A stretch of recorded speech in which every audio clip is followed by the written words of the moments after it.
आज तक रेडियो सुनता है सारा जहां।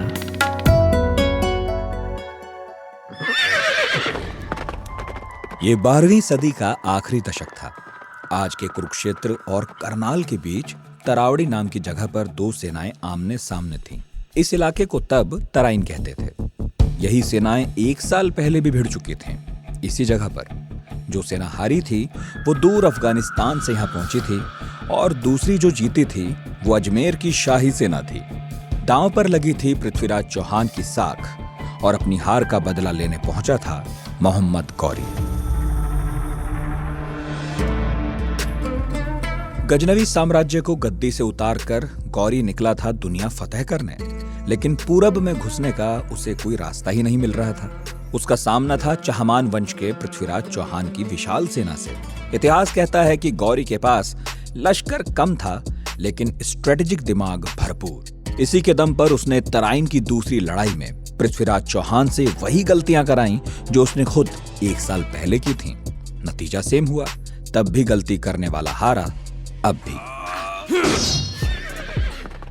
यहां तक सारे हिस्टोरियंस एक जैसी बात कहते हैं, लेकिन इसके बाद के वर्जन्स अलग अलग हैं। किसी ने कहा पृथ्वीराज को मार डाला गया, कोई बोला कि उनको गिरफ्तार करके अफगानिस्तान ले जाया गया। कोई कहता है कि इसके बाद भी वो राज करते रहे लेकिन गौरी के अधीन। पृथ्वीराज रासो नाम के महाकाव्य ने तो यहां तक कहा कि पृथ्वीराज चौहान ने गौरी को मार गिराया था और उसके बाद खुदकुशी कर ली। आज के पढ़ाकू नितिन में बात पृथ्वीराज चौहान के सच्चे इतिहास की ही करने वाले हैं हम। बैठकी में बुलाया है हमने पटना यूनिवर्सिटी के पटना विमेंस कॉलेज की असिस्टेंट प्रोफेसर प्रतिभा सिंह को। प्रतिभा हिस्ट्री पढ़ाती हैं और उनका काम खासकर मध्यकालीन भारत पर है। प्रतिभा से पूछेंगे पृथ्वीराज और जयचंद की दुश्मनी की असल वजह क्या थी। क्या जयचंद ने गौरी का साथ दिया था? तराइन की जंग के बाद पृथ्वीराज चौहान और गौरी का क्या हुआ था? और क्या पृथ्वीराज चौहान गुर्जर थे, राजपूत नहीं? मैं हूं नितिन ठाकुर और ये है पढ़ाकू Nitin. At the stroke of the midnight hour, when the world sleeps, I'm going to make him an offer he can't refuse. सत्ता का खेल तो चलेगा, सरकारें आएंगी जाएंगी, मगर मेरे कमरे में किताबों के सिवा कुछ भी नहीं।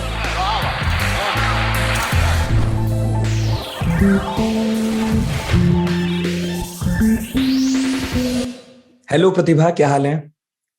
बिल्कुल ठीक सर, आप कैसे हैं? मैं एकदम बढ़िया। और हमने सोचा कि जब चारों तरफ पृथ्वीराज चौहान पर चर्चा हो ही रही है, फिल्म भी आ गई है और लोग सोशल मीडिया पर लिख रहे हैं, तो फिर क्यों ना पृथ्वीराज चौहान पर किसी इतिहासकार से ही बात कर ली जाए। और आपका मध्यकाल पर काम भी है, तो फिर आपका बहुत बहुत स्वागत। आज आपसे पृथ्वीराज चौहान पर ही बात करेंगे। बिल्कुल। अच्छा, एक चीज तो है कि चारों तरफ ये प्रश्न है, पहला प्रश्न जो लोग करते हैं कि मोहम्मद गौरी और पृथ्वीराज चौहान की दुश्मनी क्या थी। एक तो बहुत ऑब्वियस सा कारण लगता है, जैसा कि बहुत प्रचलित है कि गौरी जो है वो लूटना चाहता था और अफगानिस्तान के एक प्रांत गौर से वो आता था, छोटा मोटा बादशाह था वहां का, और ठीक है कि उसके पास पैसा नहीं था तो वो लूट मार करने के लिए हिंदुस्तान आता रहता था। क्या वाकई इतना ही कारण है पृथ्वीराज चौहान और गौरी की दुश्मनी में, या कुछ और परतें भी हैं?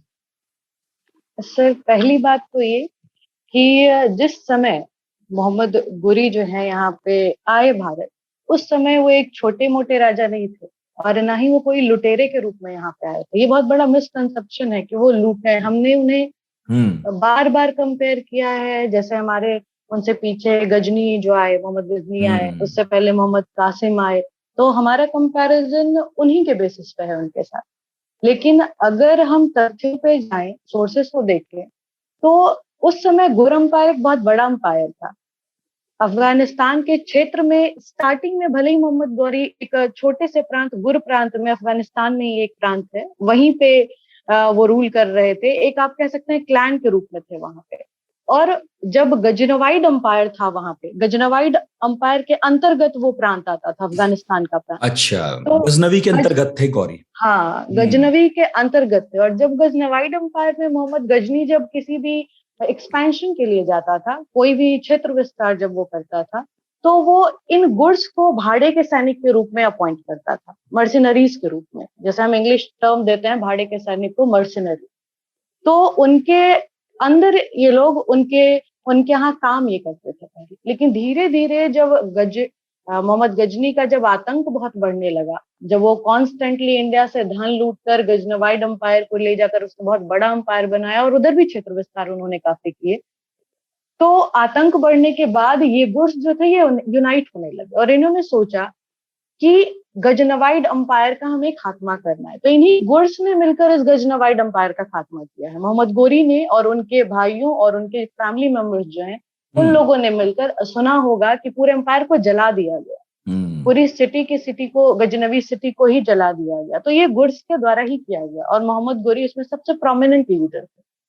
तो वहां गजनवाइड एम्पायर को कैप्चर करने के बाद इनका ये जैसे बहुत ही ज्यादा एम्बिशियस पर्सन थे, बहुत ही ज्यादा अपने क्षेत्र को लेकर, क्षेत्र विस्तार को लेकर, जो एक राजा का, एक किंग का, एक सुल्तान का, सुल्तान वर्ड ज्यादा अच्छा रहेगा इनके लिए, एक सुल्तान का जो नेचर होता है कि किंग बनने के बाद महत्वाकांक्षा क्षेत्र विस्तार करने की, खुद को पावरफुल बनाने की, पॉपुलैरिटी गेन करने की, वर्ल्ड में पॉपुलर होने की, तो ये सारी महत्वाकांक्षाएं जो है वो मोहम्मद गोरी में भी प्रेजेंट। तो उन्होंने एक्सपेंशन का सोचा और उनके भाई जो हैं वो वेस्टवर्ड डायरेक्शन में बढ़े। ऐसा नहीं था कि वो अकेले बढ़े थे एक्सपेंशन के लिए, उनके भाई वेस्टवर्ड डायरेक्शन में बढ़े और ये ईस्टवर्ड डायरेक्शन में इंडिया की तरफ बढ़े। और उसी ईस्टवर्ड डायरेक्शन में बढ़ते हुए इन्होंने सबसे पहला अटैक जो है या सबसे पहला इन्वेजन भारत की तरफ जो किया था वो तबर हिंडा में किया था। पंजाब, ईस्टर्न पंजाब का ये क्षेत्र है और ये तबर हिंडा जगह की मैं अगर बात करूं तो अभी मॉडर्न डे में जो हमारा भटिंडा है वही जगह। और साल क्या रहा होगा ये लगभग 1180s के आसपास का दौर है, 80s से 90s के आसपास का दौर। अच्छा, शुरुआती हमले हैं। शुरुआती हमले में जैसे हम लोग बैटल्स पढ़ते हैं ना कि कितने बैटल्स इन दोनों के बीच में लड़े गए, तो बहुत सारे कंट्रोवर्सीज उस पे भी है। बहुत लोग 2 को ही इम्पोर्टेंट मानते हैं, बहुत बोलते हैं कि 17 लड़ाइयां हुई हैं जिसमें से 16 में जो है पृथ्वीराज चौहान ने गोरी को हराया है। तो ये उसी प्रकार की स्कर्मिशेस हैं, लड़ाइयां हुई होंगी लेकिन युद्ध का रूप नहीं लिया था उसने। तो ये जब तबर हिंडा पे पहली बार उन्होंने कैप्चर किया और वहां पे अपने क्या किया, उन्होंने अपने गैरिसन्स वहां पे स्टैब्लिश कर दिए, अपने जो हथियार थे उनके वो वहां पे उन्होंने स्टैब्लिश कर दिए। तो ये जो क्षेत्र है ये उस समय चाहमान वंश के अंडर आता था, जिससे पृथ्वीराज चौहान बिलोंग करते हैं, हमारे पृथ्वीराज तृतीय। तो चाहमान वंश के अंदर आता था। तो जब ये खबर उन्हें मिली पृथ्वीराज चौहान को, तब वो उनका जो है आमना सामना होता है मोहम्मद गौरी से। और उस पहली लड़ाई में जो ये 1190 की लड़ाई हम देखते हैं, the first battle of Tarain, ये उसी समय लड़ी गई है तबर हिंडा के लिए। ये कोई आपसी ग्रज नहीं है दोनों के बीच में, ऐसा नहीं कि दोनों के बीच में कोई आपसी दुश्मनी थी, नहीं, ये पार्ट है मोहम्मद गौरी के राजनीतिक विस्तार का, जो वो अपने अंपायर को पूरे डायरेक्शन में बढ़ाना चाहता है। लगभग जैसे आप कह सकते हैं जैसे अलेक्जेंडर की तमन्ना थी पूरे वर्ल्ड को कंकर करनी, उसी प्रकार की, इतनी बड़ी तमन्ना तो नहीं लेकिन इस प्रकार की तमन्ना कहीं ना कहीं वो जरूर रखते हैं। और इसी प्रोसेस में उन्होंने तबर हिंडा को, ईस्टर्न पंजाब का क्षेत्र उन्होंने कैप्चर किया और उसके रिएक्शन के रूप में, क्योंकि वो क्षेत्र किसके अंडर आता है, वो पृथ्वीराज चौहान के अंडर आता है, तो इसलिए ये जो फर्स्ट बैटल ऑफ तराइन है वो लड़ी गई और इसमें मोहम्मद गोरी को बहुत बड़े लेवल पे डिफीट का सामना करना पड़ा। उसके अपने कारण हैं, क्योंकि पृथ्वीराज चौहान जो है, अगर इनकी हिस्ट्री हम देखें तो स्टार्टिंग से ही, बचपन से ही, एक तो बहुत ही कम उम्र में, 11 साल की उम्र में इन्होंने शासन को संभाला। इनके फादर की डेथ के बाद 1177 में इनके फादर की डेथ हो गई और उस डेथ के बाद ये बहुत छोटे थे उम्र में। तो स्टार्टिंग में इनकी जो माँ थी कर्पूरी देवी, कर्पूरा देवी इनकी जो माँ है, उन्होंने एज अ रीजेंट, संरक्षिका बनकर इनके साथ मिलकर शासन किया। और जब ये कैपेबल हो गए तो फिर इन्होंने इंडिपेंडेंटली 1180 से हम कह सकते हैं 1180 से ये एज अ इंडिपेंडेंट शासक बनकर जो है चाहमान वंश पे रूल करने लगे और इसका बहुत एक्सपेंशन भी किया। जब मैं आगे बताऊंगी तो मैं बताऊंगी कि कैसे 1 by 1 एक्सपेंशन किया। लेकिन अगर जब रिलेशन की अगर हम बात करें कि मोहम्मद गोरी और पृथ्वीराज चौहान का क्या ऐसा मतभेद था जो युद्ध में परिवर्तित हो गया, तो ये मतभेद कोई पर्सनल ग्रज नहीं है, कोई सोशल कारण नहीं है, ना ही कोई इकोनॉमिक कारण है पॉलिटिकल। वो अपने साम्राज्य का विस्तार करने पहुंचे थे और उसी प्रोसेस में तबरहिंदा को कैप्चर किया और उसी का जवाब देने, क्योंकि वो क्षेत्र इनसे बिलोंग करता है, पृथ्वीराज चौहान से, तो as a result battle of Tarain हुआ जिसमें उनकी डिफीट। तो ये सिंपल सा कारण है दोनों के बीच की लड़ाई का, इसमें कोई एग्जेजरेशन नहीं, कोई अलग चीज नहीं है इसमें। और इस लड़ाई में डिफीट का कारण क्या होता है कि मोहम्मद गोरी के पास सैनिक शक्ति जो है वो काफी कम है उनके पास। और अगर हम पृथ्वीराज चौहान की सैनिक शक्ति की बात करें तो ये लगभग 3 लाख के आसपास तक की इनकी सेना, क्योंकि इंडिया में जैसे हम सेना का स्ट्रक्चर अगर देखेंगे तो हमारे यहाँ हाथियों का इस्तेमाल होता है, हमारे यहाँ घोड़े उतने ज्यादा इस्तेमाल नहीं किए जाते थे, लेकिन जब से हमारा इराक के साथ संपर्क हुआ, ईरान के साथ या सेंट्रल एशियन कंट्रीज के साथ जब से हमारा संपर्क बैठा, तो हमने ये चीजें सीखी। जैसे हमने पिछले इन्वेजन्स में हमने सबको देखा कि घोड़े इस्तेमाल किए जा रहे हैं, वो काफी फास्ट होते हैं इन कंपैरिजन टू, अगर हाथी की अगर हम बात करें तो एक ह्यूज मास है जो भले ही सामने वाले को कुचल सकता है बट वो स्लो है अगर कंपैरिजन करें हम हॉर्सेस के साथ। तो उनके साथ ये एक फायदा था कि वो हॉर्सेस लेकर आए थे, लेकिन यहाँ पे हाथी ट्रेंड, यहाँ पे आर्मी है। और मोहम्मद गोरी को यहाँ के ज्योग्राफिकल लोकेशन की उतनी ज्यादा जानकारी नहीं है, लेकिन चहमान वंश के पृथ्वीराज चौहान क्योंकि इसी एरिया में रह रहे हैं तो इस चीज के बारे में ज्यादा हुए। तो तराइन नामक स्थान पे ये युद्ध लड़ा गया। बहुत लोग, जैसे अभी आपने मूवी की बात की कि मूवी भी लॉन्च हुई है, तो मूवी में सबसे बड़ी कमी क्या है कि इतनी ज्यादा मतलब हिस्टोरिकल नाम का कोई शब्द अगर उसके साथ ऐड किया जाए तो वो बिल्कुल गलत हो जाएगा, क्योंकि उन्होंने तथ्यों को एकदम चेक नहीं किया। जैसे उन्होंने कहा है कि दिल्ली के लिए लड़ा गया दोनों के बीच में युद्ध, दिल्ली के तख्त के लिए लड़ा गया, ये बिल्कुल सही नहीं है। दिल्ली का तो उस समय, दिल्ली की तो बात भी मोहम्मद गौरी नहीं कर रहे थे, दिल्ली तक तो वो पहुंचे भी नहीं थे। और दिल्ली का वैसा महत्व भी नहीं था उस कालखंड में जैसा बाद में हुआ। हमें दिल्ली अब बहुत इंपॉर्टेंट लगता है क्योंकि मुगलों के बाद या सल्तनत काल में दिल्ली का जो महत्व बना और या अंग्रेजों के टाइम बना, वो उस वक्त तो शायद नहीं था। नहीं, उस समय तो चहमान वंश में पृथ्वीराज चौहान ये तो अजमेर के राजा, ये अजमेर के राजा थे। और दिल्ली जो है इन्हीं के गोविंद राजा, इन्हीं के एक चाचा हैं, उनके अंडर में था। तो उस समय में अपॉइंट कर दिया गया था उनको, ये वो एक स्मॉल प्रोविंस के रूप में था। दिल्ली तख्त के रूप में बदलेगा बहुत बाद में, जब सल्तनत पीरियड की एस्टैब्लिशमेंट होगी, जब कुतुबुद्दीन ऐबक या इल्तुतमिश आएंगे। इल्तुतमिश के समय में मेनली, कुतुबुद्दीन ऐबक ने तो दिल्ली राजधानी वो ले भी नहीं जा पाए थे, तो बहुत बाद में इंपॉर्टेंस बनेगा इसका। अच्छा, तो फिर मतलब मेरे दो एक सवाल अब इस पूरी बातचीत से आए हैं, तो मैं पूछूंगा। एक तो ये कि पृथ्वीराज चौहान को दिल्ली का शासक भी कहा जाता है ना? तो एक तो मुझे ये बताइए कि फिर दिल्ली उनके कब्जे में कब आई, दिल्ली उनको कब मिली और कैसे मिली?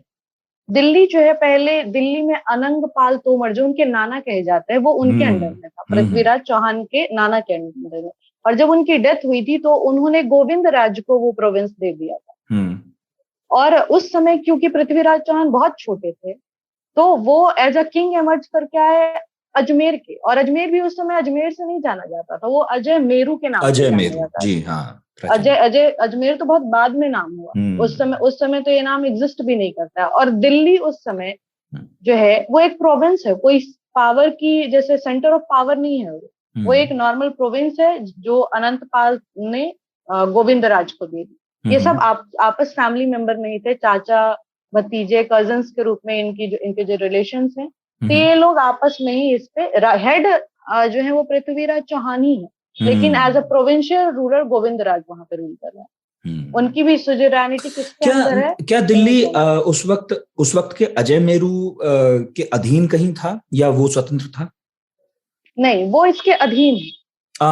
मतलब गद्दी अजमेर में है एक तरह से देखा जाए, अजय मेरू है। हाँ, और ये दिल्ली जो है उसका प्रभाव क्षेत्र है, अजय मेरू का जो प्रभाव क्षेत्र है उसमें कहीं है, और है छोटी मतलब एक छोटी प्रोविंस है, भाग है उसका, जैसे गौर है एक समय गजनवी एम्पायर में छोटा सा। अच्छा, तो बाद में मतलब पृथ्वीराज चौहान को मिला जब वो ठीक ठाक बालिग हो गए, जब वो खुद शासन संभालने लगे, तो भी अजमेर का ही उनको तख्त मिला, ना कि दिल्ली में तख्त है ही नहीं। दिल्ली की बात हम पूरे बैटल ऑफ तराइन में नहीं करेंगे। पृथ्वीराज चौहान जब तक हैं वो सिर्फ अजमेर के हैं, वो बाद में दिल्ली शिफ्ट होगा लेकिन बैटल ऑफ तराइन तक कुछ भी नहीं है। अच्छा, जो है वो तब अजमेर तो और में। गजब की बात है कि मतलब बैटल ऑफ तराइन ही एक निर्णायक युद्ध है और उसी के इर्द गिर्द ये सारी कहानी घूमती है और जो इतना बिल्कुल। यश फैला पृथ्वीराज चौहान का वो हम्म। फैला उसके कारण। लेकिन जिस दिल्ली की बात हम बार बार करते हैं कि दिल्ली के शासक, वो तो नहीं, दिल्ली के कभी थे शासक नहीं। वो नहीं मतलब है। वो स्वाभाविक रूप से थे, लेकिन दिल्ली का वो महत्व भी नहीं था। अजमेर के शासक थे। हाँ, अजमेर के शासक हैं, और अगर उनके शासन क्षेत्र की बात करें तो उसमें दिल्ली भी आएगा, हरियाणा भी आएगा जहाँ पे तराइन में ये युद्ध हुआ, और अजमेर आएगा, यूपी का क्षेत्र आएगा, कुछ कुछ एमपी का क्षेत्र भी आएगा, पंजाब और राजस्थान, ये इनके क्षेत्र विस्तार, मतलब इनका क्षेत्र विस्तार है ये फैला अजमेर हुआ के था, शासन शासन में। इतना हाँ, था। ये शासन इनका इतने में फैला हुआ। और तराइन जिसकी हम बात कर रहे हैं वो आज हरियाणा में है। हाँ, हरियाणा में।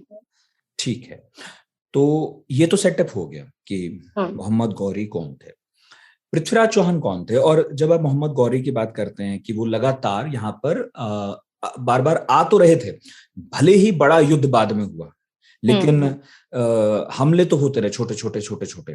तो क्या पृथ्वीराज चौहान के जो पहले उनके पिता थे जो शासक थे अजमेर के, उनके साथ भी गौरी की कोई लड़ाई या उन दोनों की सेनाओं की कोई लड़ाई हुई थी?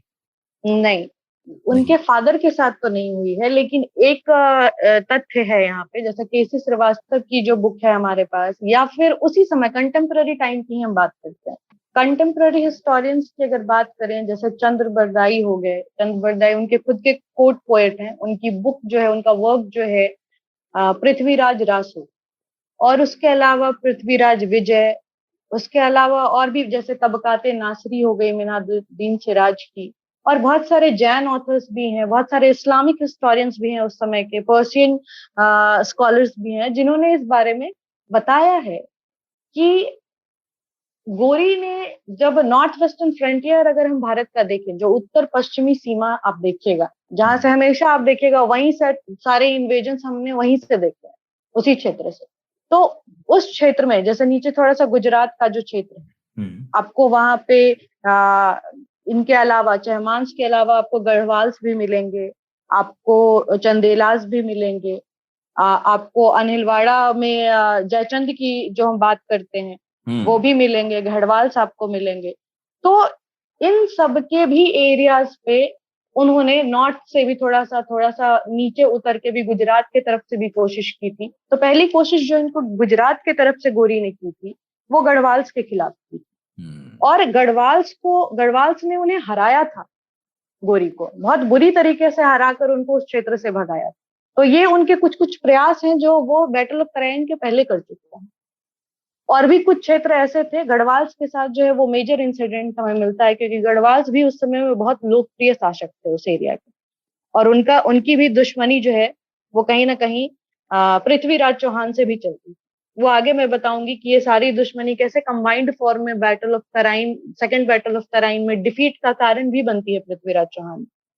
तो इसके पहले जो गढ़वाल्स के साथ है वो युद्ध हो चुका है मोहम्मद गौरी का।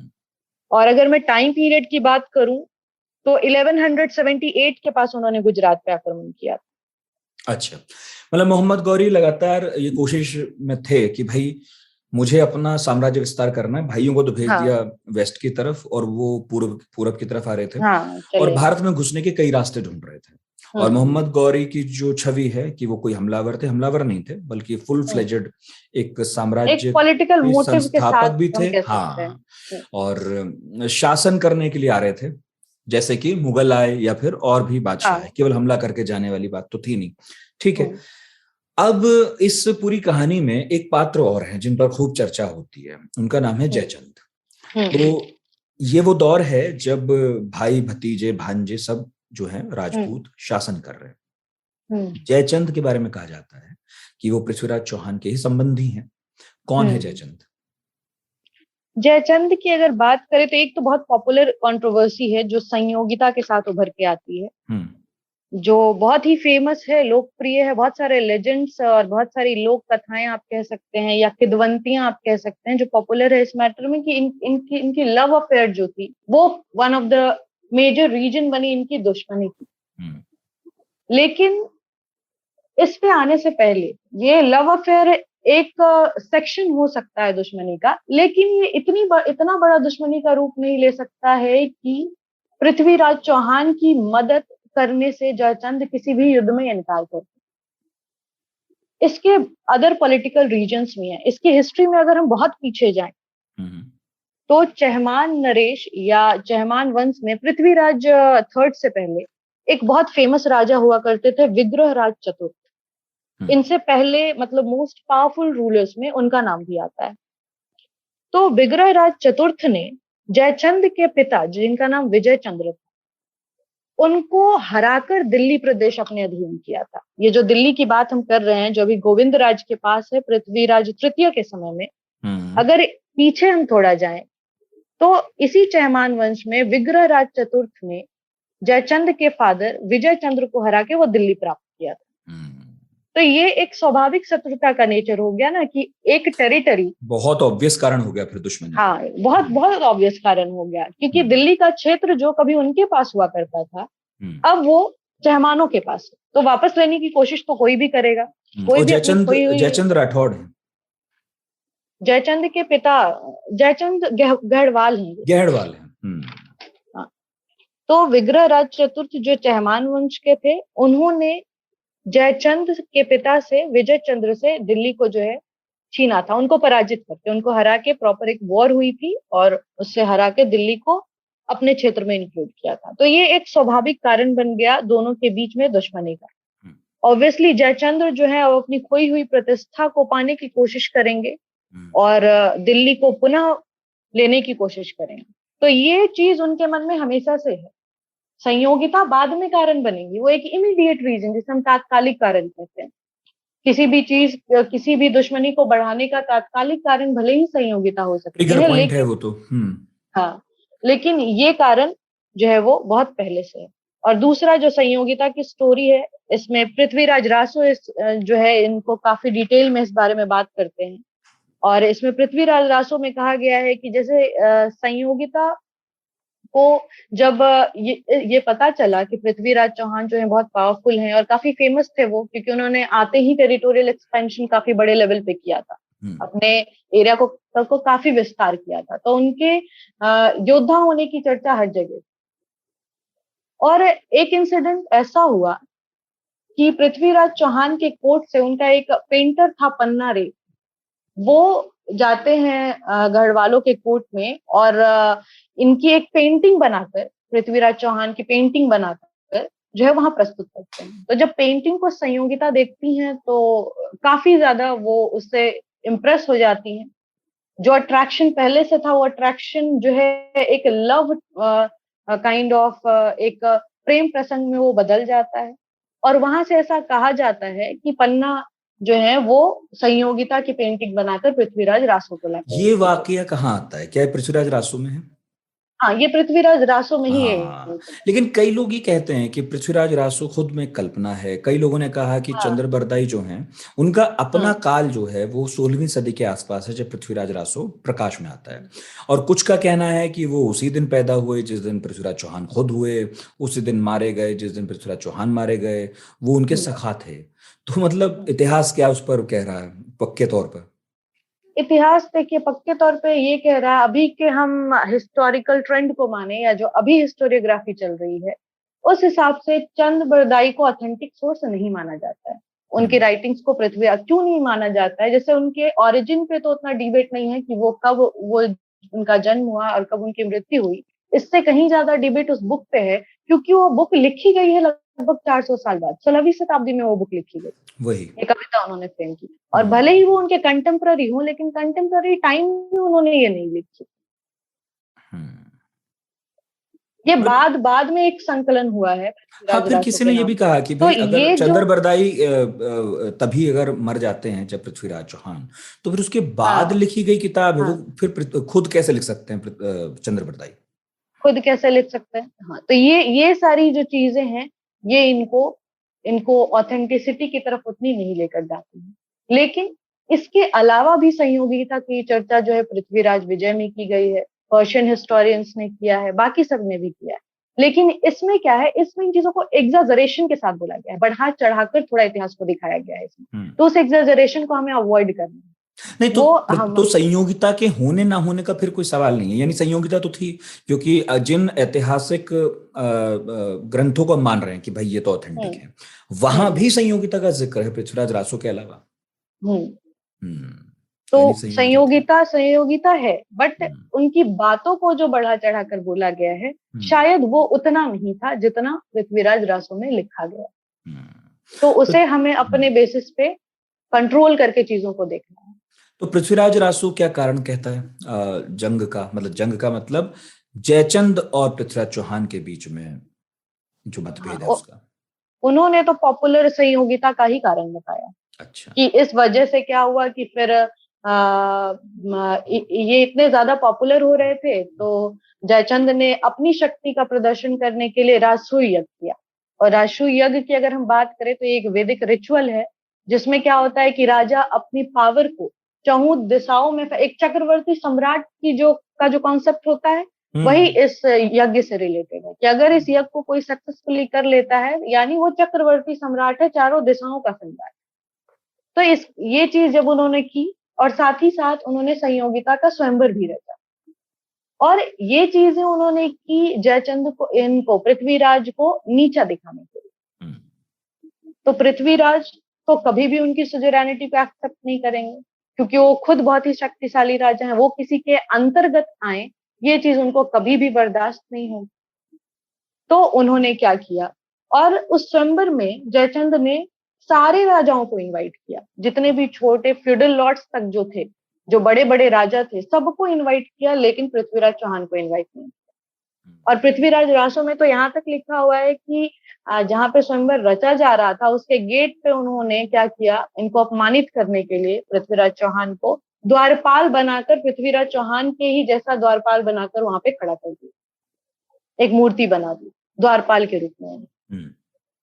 तो इस तरीके से पृथ्वीराज चौहान ने अपने आप को बहुत अपमानित महसूस किया, जिसके बारे में कहा गया कि बाद संयोगिता ने उस स्वयंवर में जो अपने हाथ में माला थी, वो पुष्प माला, उस द्वारपाल की मूर्ति को, जो पृथ्वीराज चौहान की मूर्ति थी, उसे पहना दिया और उसे अपना पति मान लिया। हाँ, उसे अपना पति मान लिया। और वहीं पे फिर छुपे हुए थे कहीं पे पृथ्वीराज चौहान, तो वो वहां से उन्हें अपहरण भगाकर ले गए। हाँ, अच्छा, एक बात बताइए, इसमें जैसे हम अभी बात कह रहे थे कि भाई सब संबंधित है, तो मेरे मन में एक जिज्ञासा उठती है कि जयचंद और पृथ्वीराज चौहान का रिलेशनशिप फिर क्या था?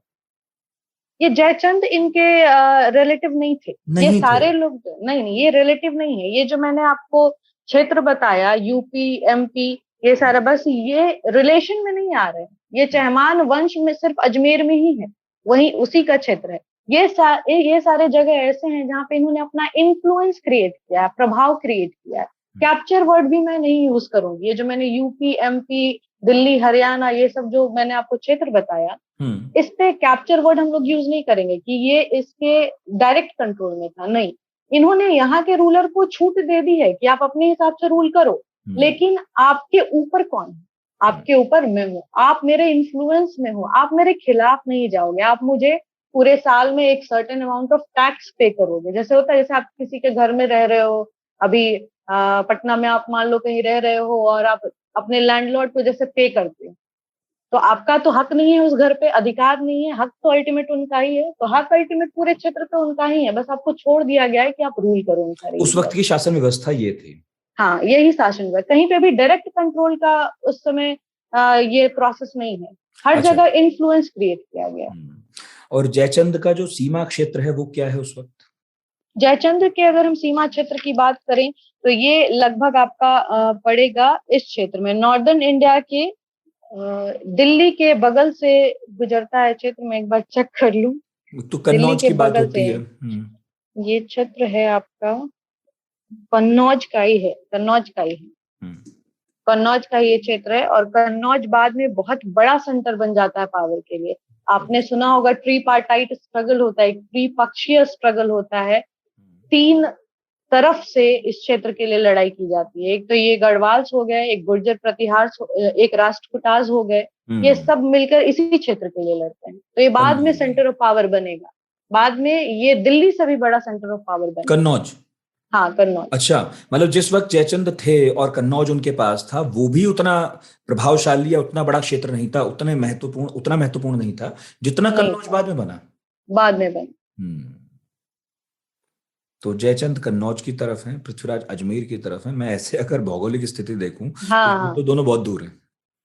दूर है। आप नॉर्दर्न इंडिया का, नॉर्दर्न वेस्टर्न थोड़ा ले लेंगे, गुजरात से होते हुए हम लोग चलेंगे इधर, ऊपर बढ़ते जाएंगे, दिल्ली हो गया, उधर हरियाणा का क्षेत्र हो गया, इधर यूपी तक आ जाइए आप, और थोड़ा नीचे इधर एमपी आ जाइए। ये पूरा नॉर्थ वेस्ट से नॉर्दर्न इंडिया तक को ये कवर करता है। तो पृथ्वीराज चौहान, जितना मैं समझ पा रहा हूँ, उस वक्त के सबसे प्रभावशाली राजा थे। हाँ। उस वक्त सबसे बड़ा क्षेत्र उनके पास था और काफी इस मायने में भी प्रभावशाली थे कि उन्होंने छोटी उम्र में ही शासन करना शुरू किया, बड़े होते होते उन्होंने काफी एक्सपेंड भी कर लिया। तो जो भी व्यक्ति इस हिस्से से हिंदुस्तान में एंटर करता, उसका स्वाभाविक जो सबसे बड़ा युद्ध होना था वो तो पृथ्वीराज चौहान से ही होना था। लेकिन अभी मुझे आप ये बताइए कि पृथ्वीराज चौहान की क्या केवल जयचंद से ही दुश्मनी थी? एक कारण आपने बता ही दिया, या और भी उस वक्त के बड़े जो राजवंश थे उनसे भी उनकी दुश्मनी थी? क्योंकि बाद में ये पाते हैं कि सब मिलजुल के पृथ्वीराज चौहान को हराने में इंटरेस्ट लेते हैं। हाँ, दुश्मनी उनकी लगभग आप कहिए, उनके जितने भी नेबरिंग स्टेट्स आप देखेंगे, लगभग सबसे उनकी दुश्मनी थी।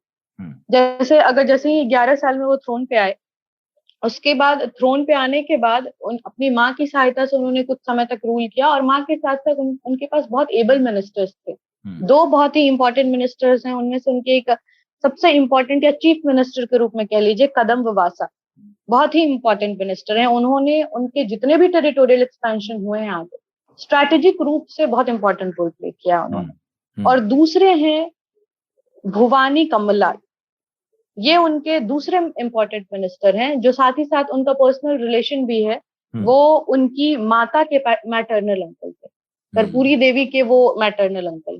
तो ये दो एबल मिनिस्टर्स की मदद से और अपनी माँ की मदद से उन्होंने सबसे पहला, द अर्लीस्ट आप कह सकते हैं, जो उन्होंने कन्क्वेस्ट किया, वो था उनके खुद के कजन के खिलाफ, नागार्जुना के खिलाफ। नागार्जुना वो क्या चाहते थे? जैसे ही पृथ्वीराज थ्रोन पे बैठे तो उनका कहना था कि ये बहुत ही अवयस्क हैं, इनकी उम्र नहीं है रूल करने की, तो रियल सक्सेसर मुझे होना चाहिए, क्योंकि मैं कैपेबल इनफ हूँ, मैं इनसे बड़ा हूँ। तो वो थ्रोन के लिए क्लेम करने लगे। और उन्होंने क्या किया कि थ्रोन को क्लेम करने के लिए उन्होंने रिवोल्ट स्टार्ट कर दिया पृथ्वीराज चौहान के खिलाफ। और इस रिवोल्ट के दौरान गुड़ापुरा का फोर्ट उन्होंने जो है वो कैप्चर कर लिया। तो गुड़ापुरा का फोर्ट जब कैप्चर हो गया, तब एक्शन लिया पृथ्वीराज चौहान ने, और उस फोर्ट को पहले जाकर पृथ्वीराज चौहान ने कैप्चर किया और पूर्ण रूप से नागार्जुन को एक बहुत बड़ी डिफीट दी। उसके बाद वो दोबारा कभी भी उनके खिलाफ रिवोल्ट नहीं कर सका। तो पहला प्रयास या पहला कन्क्वेस्ट आप कह लीजिए, पहले तो अपनी स्थिति को उन्होंने कंसोलिडेट की, अपनी सत्ता को इन्होंने पहले मजबूत की। उसके बाद ये फिर आगे बढ़ेंगे। राजस्थान के भरतपुर डिस्ट्रिक्ट में ये सिचुएटेड है। अभी की जगह की मैं बात करूं तो बयाना है, और उस समय में इसे भंडाकस कहा जाता, भडनाकस कहा जाता जी। अभी का बयाना का क्षेत्र है। तो वहां पे वो गए, और क्योंकि वहां पे जाने का कारण ये था कि वो लोग जो थे, राजस्थान का जो एरिया था, वो हमेशा दिल्ली के आसपास के क्षेत्र को कैप्चर करने की कोशिश में लगा रहता था। तो इस वजह से, क्योंकि दिल्ली को थ्रेट था, इसलिए उन्होंने इस एरिया को कैप्चर किया। तो दूसरा ये राजस्थान का बयाना एरिया उन्होंने कैप्चर किया। तीसरा, जो एक बहुत बड़ा युद्ध आप कह सकते हैं पृथ्वीराज चौहान के लाइफ टाइम में, one of the great battles में शामिल हम कर सकते हैं इसको, और ये इंफॉर्मेशन हमें मिली है मदनपुर इंस्क्रिप्शन से। तो ये ऑथेंटिक इंफॉर्मेशन है, क्योंकि आर्कियोलॉजिकल सोर्सेस से इंफॉर्मेशन मिल रही है। उन्होंने चंदेल किंग परमर्दी को डिफीट दिया। परमर्दी भी अपने क्षेत्र विस्तार को लेकर काफी कंसिस्ट थे, जिस प्रकार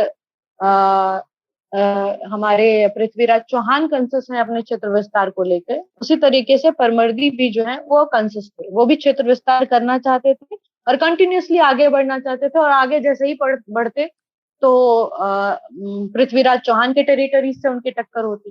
तो इस वजह से दोनों के एम्बिशियस नेचर ने युद्ध के रूप में इसको परिवर्तित किया, और बाद में इन दोनों ने आपस में एक पीस सेटलमेंट साइन कर लिया, युद्ध जो है बहुत ही ज्यादा, आप कह सकते हैं, फ्रूटफुल किसी के लिए भी नहीं हुई। ना कोई पक्ष जीता, ना कोई पक्ष हारा। एक पीस ट्रीटी से समझौता कर लिया गया। तो इन्होंने आपस में, चंदेल किंग और पृथ्वीराज चौहान ने समझौता कर लिया। लेकिन यहाँ पे चंदेल ने यहाँ पे पीस ट्रीटी तो एक्सेप्ट कर ली, लेकिन पृथ्वी, क्योंकि वो महत्वाकांक्षी रूलर है परमर्दी, तो आगे जाकर उसे पता है कि पृथ्वीराज चौहान से मुझे फ्यूचर में जाके युद्ध करना है, तो वो भी अलायंस बनाने लगा। और यहीं पे उन्होंने गढ़वालों को अलायंस बनाया। अच्छा। वही गढ़वाल जिसे जयचंद के रूप में हम जानते हैं, कन्नौज के शासक को। तो यहाँ पे उन्होंने इनके खिलाफ गढ़वाल से एक अलायंस बनाया है। तो बाद में जब हम बैटल ऑफ तराइन में पहुंचेंगे, सेकंड बैटल ऑफ तराइन में, तो यही सारे अलायंसेस जो हैं पृथ्वीराज चौहान को अलग कर देंगे और उस युद्ध में डिफीट का एक कारण भी बनेगा।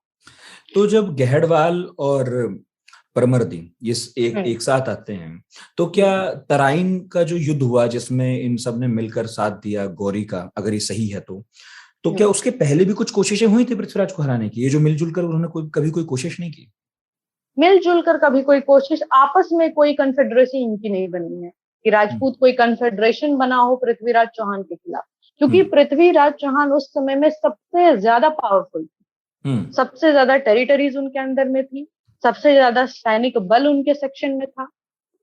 तो एक दो कन्फेडरेशन बन पाना कि एक दो रूलर मिलके अलायंस बना ले और उनको डिफीट दे, ऐसा कोई इंस्टेंस हमें देखने को नहीं मिला।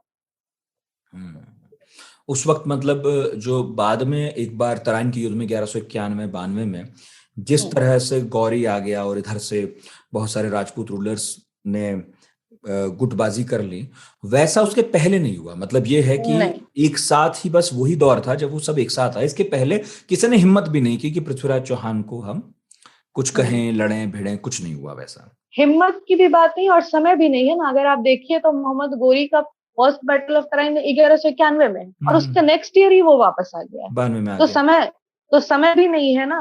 युद्ध जो है वो लगातार, आप कह सकते हैं कि एक कंटिन्यू वे में हुआ ही। हाँ, नहीं, मैं कह रहा हूँ कि 91 से पहले स्थानीय राजाओं ने भी कभी नहीं युद्ध लड़ा उस तरह से। नहीं, छोटे मोटे यही विद्रोह होते रहे जो भी आपने देखा। और उसके बाद फिर उन्होंने चालुक्याज ऑफ गुजरात को भी डिफीट किया है, जहाँ के किंग भीम टू थे, जिसके बारे में मैंने आपको बताया कि भीम टू ने गोरी को एक बार डिफीट दिया था बैटल ऑफ तराइन के पहले, तो उसको भी ये हरा चुके हैं। उसके बाद अगला स्टेप उनका चालुक्याज के तरफ ही था, चालुक्याज ऑफ गुजरात के तरफ। मतलब पृथ्वीराज चौहान की तो बहुत महत्वाकांक्षा थी। अगर वो न मारे जाते तो हम ये भी देख सकते थे कि वो धीरे धीरे गुजरात, है ना, और मध्य भारत तक जाते और शायद फिर आगे भी कभी एक्सपीडिशन करते। तो और भारत का स्वरूप ही कुछ अलग होता ना। हमारे यहाँ आगे जाके सल्तनत स्टैब्लिश होता, ना मुगल स्टैब्लिश होता, और ना ही ये कॉलोनियल रूल स्टैब्लिश होता। हाँ, भारत का पूरा, सही बात है। भारत का पूरा फ्यूचर ही कुछ और होता। हाँ, जब इतना मजबूत साम्राज्य बन जाता, मतलब ये 12वीं सदी चल रही है, जब इतना मजबूत साम्राज्य हो जाता है तो पता नहीं फिर तो ना सल्तनत काल होता, फिर कौन मुगल आता कि उसको हराए। ये तो है, कुछ और ही होती कहानी। इनमें उम्र का क्या फर्क था? मतलब जिज्ञासु बालक की तरह पूछ रहा हूं मैं, कितने साल के थे गौरी और कितने साल के पृथ्वीराज? देखिए, गौरी जो है, पृथ्वीराज की उम्र ऐसे ही बहुत कम है। अगर आप देख लीजिए 1177 में जब उनके फादर की डेथ हुई तब वो मात्र 11 साल के हैं, और उसके बाद 1192 में भी आप आइए तो आप डिफरेंस कैलकुलेट करके देखिए तो ये एक, आप कह सकते हैं, अच्छे खासे व्यस्क व्यक्ति हैं। ये अपनी व्यस्तता को अच्छी तरीके से जी रहे हैं। और गोरी जो है वो काफी उम्र दराज व्यक्ति, एक्सपीरियंस वाला भी व्यक्ति है, लेकिन दोनों के उम्र के डिफरेंस से कोई बहुत बड़ा ये नहीं क्रिएट हुआ, बहुत बड़ा आप कह सकते हैं युद्ध में परिणाम को के तरफ पहुंचने में उम्र का बहुत ज्यादा लेना देना कोई रोल तो नहीं है। लेकिन क्या कभी कोई संधि की कोशिशें हुई? क्योंकि जैसे पृथ्वीराज के बारे में, और अभी आपने कहा कि भाई परमर्दी के साथ एक संधि स्थापित हो गई, तो पृथ्वीराज चौहान में देख रहा हूँ 27 से 28 साल के हैं जब अंत भी है उनका। तो इसका ये तो मतलब है कि वो डिप्लोमेटिकली भी सोचते हैं, ऐसा नहीं है कि केवल युद्ध में लगे हुए हैं। तो क्या मोहम्मद गौरी की तरफ से लगातार हो रहे हमलों के बाद कभी ऐसी कोई कोशिश हुई दोनों में से किसी ने की हो कि चलो भाई लड़ाई नहीं करते? नहीं, ऐसी कोई कोशिश तो नहीं देखी गई। इसलिए नहीं देखी गई क्योंकि गोरी हमेशा जो है वो क्षेत्र के लिए क्लेम करते हैं। वो सीधा किसी क्षेत्र को पाना चाहते हैं, और वो किसी भी राजा के लिए पॉसिबल नहीं है कि अपना क्षेत्र आपको दे दिया जाए। इस टर्म्स एंड कंडीशन पे कोई भी अग्रीमेंट पॉसिबल ही नहीं है। अग्रीमेंट वहां पॉसिबल होती है जहां दोनों तरफ से कुछ ना कुछ दिया जाए, समान स्तर पे आके, एक इक्वल प्लेटफॉर्म पे आके। लेकिन गोरी किसी इक्वल प्लेटफॉर्म की बात नहीं कर रहे हैं। उन्हें उनका भारत में कुछ नहीं है, फिर भी वो क्लेम कर रहे हैं। और यहाँ चहमान वंश के पृथ्वीराज चौहान का सब कुछ है, तो वो उस चीज को भला क्यों छोड़ेंगे? तो वो किसी चीज को देने के लिए भी नहीं तैयार होंगे। तो यहाँ पीस नेगोशिएशन की बात आ ही नहीं सकती है कभी भी, क्योंकि उनका कुछ है नहीं यहाँ पे, और ये बिना मतलब के किसी को कुछ देंगे भी नहीं, क्योंकि ये क्षेत्र इनका है। ये क्यों किसी से किसी भी प्रकार का सेटलमेंट करेंगे जिनका अस्तित्व भारत में है ही नहीं। तो ये जो बात है बार बार कि 17-18 बार युद्ध हुआ, तो आपने खुद ही कहा कि युद्ध तो नहीं हुआ होगा, 17-18 बार उन्होंने कोशिश जरूर की होगी, भाई छोटी मोटी लड़ाई हुई होगी, वापस चले गए होंगे। स्कर्मिशेस होते रहे होंगे, और वो डायरेक्ट पृथ्वीराज चौहान से नहीं हुए। वो सारे उस एरियाज में, नॉर्थ वेस्टर्न फ्रंटियर में जितने भी छोटे छोटे एरियाज हैं, उन्होंने हर जगह से घुसने का प्रयास किया है। घुसने का प्रयास किया होगा, और पता नहीं मतलब और उसमें फेल होते तराइन का रहे। युद्ध जो हुए हैं दो, उनमें शायद पृथ्वीराज चौहान रणभूमि में गए हों, बाकियों में तो वो गए भी ना हो। नहीं, अगर जाते तो उसका प्रॉपर कोई ना कोई कहीं ना कहीं सोर्स जरूर होता है, और ये सोर्सेस कहीं नहीं मौजूद है। और हर जगह ये नंबर भी वेरी करता है, कहीं पे ये 21 बताया हुआ है, कहीं पे 17 बताया हुआ है, कहीं पे बाकी लोग तो 2 ही को मानते हैं, फर्स्ट बैटल ऑफ तराइन और सेकंड बैटल ऑफ तराइन। तो ये नंबर भी हर जगह वेरी करते रहते हैं। अच्छा, जो 12वीं सदी का ये भारत है जिसकी हम बात कर रहे हैं, क्या इसमें कोई सबसे बड़ा बादशाह, सबसे बड़ा राजा है, या पृथ्वीराज चौहान है? हम ये माने सबसे बड़ा पृथ्वीराज। नॉर्दर्न इंडिया में अगर मैं शताब्दी की अगर पूरी बात करूं, उस समय से 7th सेंचुरी से हर्ष का अगर आप काल देखें, जब हर्षवर्धन के काल का डिक्लाइन होता है वर्धन डायनेस्टी की, तो 7th सेंचुरी से लेके 12th सेंचुरी तक में राजपूत राजवंश ही सब जगह आपको मिलेंगे। चाहे वो चाहमान के रूप में आपको मिले, चाहे वो आपको चालुक्यों के रूप में मिले, चाहे वो परमार के रूप में आपको मिले, हर जगह कहीं ना कहीं किसी ना किसी रूप में राजपूत वंश ने ही 7वीं शताब्दी से लेके 12वीं शताब्दी तक पूरे नॉर्दर्न इंडिया को स्पेशली अपने कंट्रोल में रखा है। तो और अगर बड़े राजा की बात करें तो समय समय पे होते रहे, जैसे मैंने आपको चहमान वंश में ही विग्रहराज चतुर्थ की मैंने आपसे बात की, तो पृथ्वीराज चौहान से पहले सबसे इंपॉर्टेंट राजा वही थे इनमें। इसके अलावा आपने राजा भोज की का नाम सुना होगा। तो ये सब अलग अलग डायनेस्टीज में इंपॉर्टेंट रूलर्स तो होते अचानक से राजपूत कहाँ से सिनेरियो में आते हैं? हर्षवर्धन के काल तक नहीं है, और फिर 500 साल तक केवल राजपूत दिखाई दे रहे हैं। हाँ, ये इसलिए, इसकी ओरिजिन पे जब हम आएंगे तब इसके बारे में हमें ज्यादा जानकारी मिलेगी। मैं चाहता हूँ आप थोड़ा सा इस पर विस्तार पे बात करें, फिर हम तराइन पे चलेंगे। ठीक है। तो जैसे 7वीं शताब्दी से हमें ये लोग दिखने लगे, हर्षवर्धन काल के बाद, या पहले अगर इसमें डीप में जाना है तो हमें हर्षवर्धन के काल के पहले जाना होगा, जब मौर्यन एरा हमारा समाप्त होता है। मौर्य कालीन युग समाप्त हुआ, उसके बाद एक एरा है पोस्ट मौर्यन एरा। तो पोस्ट मॉडर्न एरा में आपने बहुत सारे फॉरेन इन्वेजन्स के रूप देखा होगा। यवंस के फॉर्म में, पार्थियंस के फॉर्म में, हुन को आपने देखा होगा, शक को आपने देखा होगा। तो ये बहुत सारी छोटी छोटी जातियां जो है वो इंडिया में प्रवेश करने लगी और डिफरेंट पार्ट्स में रूल भी करने लगी। हुन्स आ गए, कुशाना जिसमें सबसे पॉपुलर है, कुशान डायनेस्टी जो है one of the popular dynasty है, और वो भारत में इकोनॉमी को बहुत बड़े स्तर पे लेके गए। और ये राजपूत नहीं है, नहीं, ये राजपूत नहीं है, ये सब विदेशी जातियां हैं। विदेशी जातियों की एंट्रेंस जो है भारत में आप मौर्य काल के बाद से देखने लगे। और यहाँ पे आने के बाद इन जातियों के साथ क्या हुआ, जैसे मान लीजिए विदेशी जातियां, तो ये अपने साथ बहुत आए होंगे, तो 1000 लोग साथ लेकर आए होंगे, बहुत भी मानेंगे हमको, 1000 की संख्या में आए होंगे। कोई बस्ती तो लेकर नहीं आए होंगे कि यहाँ पे उन्होंने बसा दिया लाकर। यहाँ पे आने के बाद भारत के लोगों के साथ ही मिलकर उनका ही भारतीयकरण हो गया, Indianisation of that foreign people. उन विदेशी जातियों का भारतीयकरण हो गया। वो लोग आए, यहाँ के महिलाओं के साथ उन्होंने शादी विवाह संपन्न किया और अपना एक परमानेंट रूप जो है उन्होंने भारत में अपने आप को एस्टैब्लिश कर लिया। और तो बाद में धीरे धीरे आप देखिएगा कि जैसे ही ये पोस्ट मॉडर्न काल का अंत होता है तो गुप्ता पीरियड हमारे सामने आता है। समुद्रगुप्त जैसे रूलर्स आए, बड़े बड़े रूलर्स आए, और इस समय में एक चीज की कमी हमें देखने को मिलती है कि भारत का जो कांटेक्ट है फॉरेन वर्ल्ड के साथ वो कम हो गया। क्यों हो गया? क्योंकि ट्रेड एंड कॉमर्शियल एक्टिविटीज हमारे यहाँ बिल्कुल खत्म हो गई, नगण्य हो गई। अर्बनाइजेशन का कॉन्सेप्ट हमारे यहाँ खत्म हो गया। और यही चीज पोस्ट मॉडर्न एरा में ज्यादा थी। तो ज्यादा क्यों थी? क्योंकि विदेशों से लोग यहाँ पर आए, तो हमारा कांटेक्ट एक तो पहले से एंशिएंट इंडिया से ही फॉरेन वर्ल्ड के साथ बना हुआ है। लेकिन जब विदेश से आया, स्पेशली जब ये कुषाण जो कि चाइना की यूची जाति से बिलोंग करते हैं, तो हमारे ये जो सिल्क रूट आपने देखा होगा, बहुत न्यूज में चर्चा में भी रही कुछ दिन पहले, चाइना भी इस पे काम भी कर रहा है। तो ये सिल्क रूट उसी समय कुषाण रूलर्स के कंट्रोल में था, वो भारत के कंट्रोल में था, कुषाण डायनेस्टी के कंट्रोल में था। तो trade and commercial activities silk route के कारण बहुत तेजी से बढ़ी, और वही चीज गुप्ता पीरियड में आके डिक्लाइन कर गई। हमारे यहाँ मंदिरों का कॉन्सेप्ट पहले नहीं था। आप पहली बार मंदिर का एविडेंस पाएंगे गुप्ता पीरियड। पहली हमारी सोसाइटी जो है वो इतनी, हमारा ज्यादा जो कंसंट्रेशन है वो नेचर की तरफ रहता था। लेकिन अब फिर मंदिरों में भगवान का होना, ऑर्थोडॉक्सी बढ़ गया, समाज में ज्यादा कॉम्प्लेक्सिटी आ गई, ट्रेड एंड कमर्शियल रिलेशंस हमारे बाहरी दुनिया से खत्म हो गए।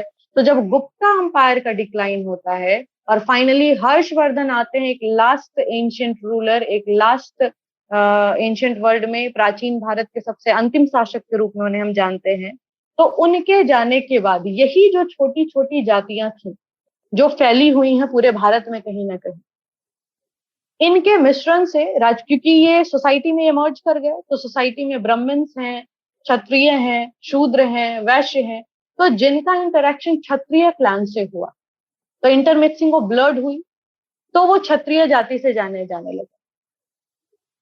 जो क्षत्रिय हैं वो इंडिजिनस यहीं के हैं। लेकिन ये जो विदेशी जाति आए और जिन लोगों ने क्षत्रियों से विवाह कर लिया, तो उनके जो बच्चे पैदा हुए इंटरमिक्स हुए, ब्लड की मिक्सिंग तो हुई।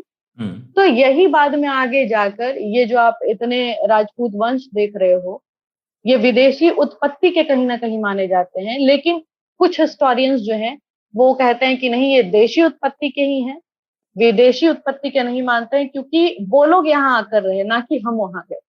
तो अपना अपना लॉजिक देते हैं। दो सेट ऑफ हिस्टोरियंस की कैटेगरी है। एक इसको विदेशी उत्पत्ति की मानते हैं कि नहीं, ये प्योर जो है विदेशी हैं, ये यहाँ के है ही नहीं, राजपूत ओरिजिन यहाँ का है ही नहीं। एक देशी उत्पत्ति है जो कहते हैं कि नहीं, यहीं के लोग हैं, हाँ भले ही इंटरमिक्सिंग ऑफ ब्लड हुई है, but they are inhabitants of India only. तो ये जो हूण हैं, कुषाण हैं, जिनकी हमने अभी बात की, ये सब लोग यहाँ आए, अलग अलग समय आए, हमला करने आए, कोई साम्राज्य स्थापित करने तो मेरा ख्याल नहीं आए, क्योंकि उतनी बड़ी संख्या तो इतिहास में कहीं मिलती नहीं पढ़ने को कि बहुत बड़ी संख्या में कभी आए होंगे।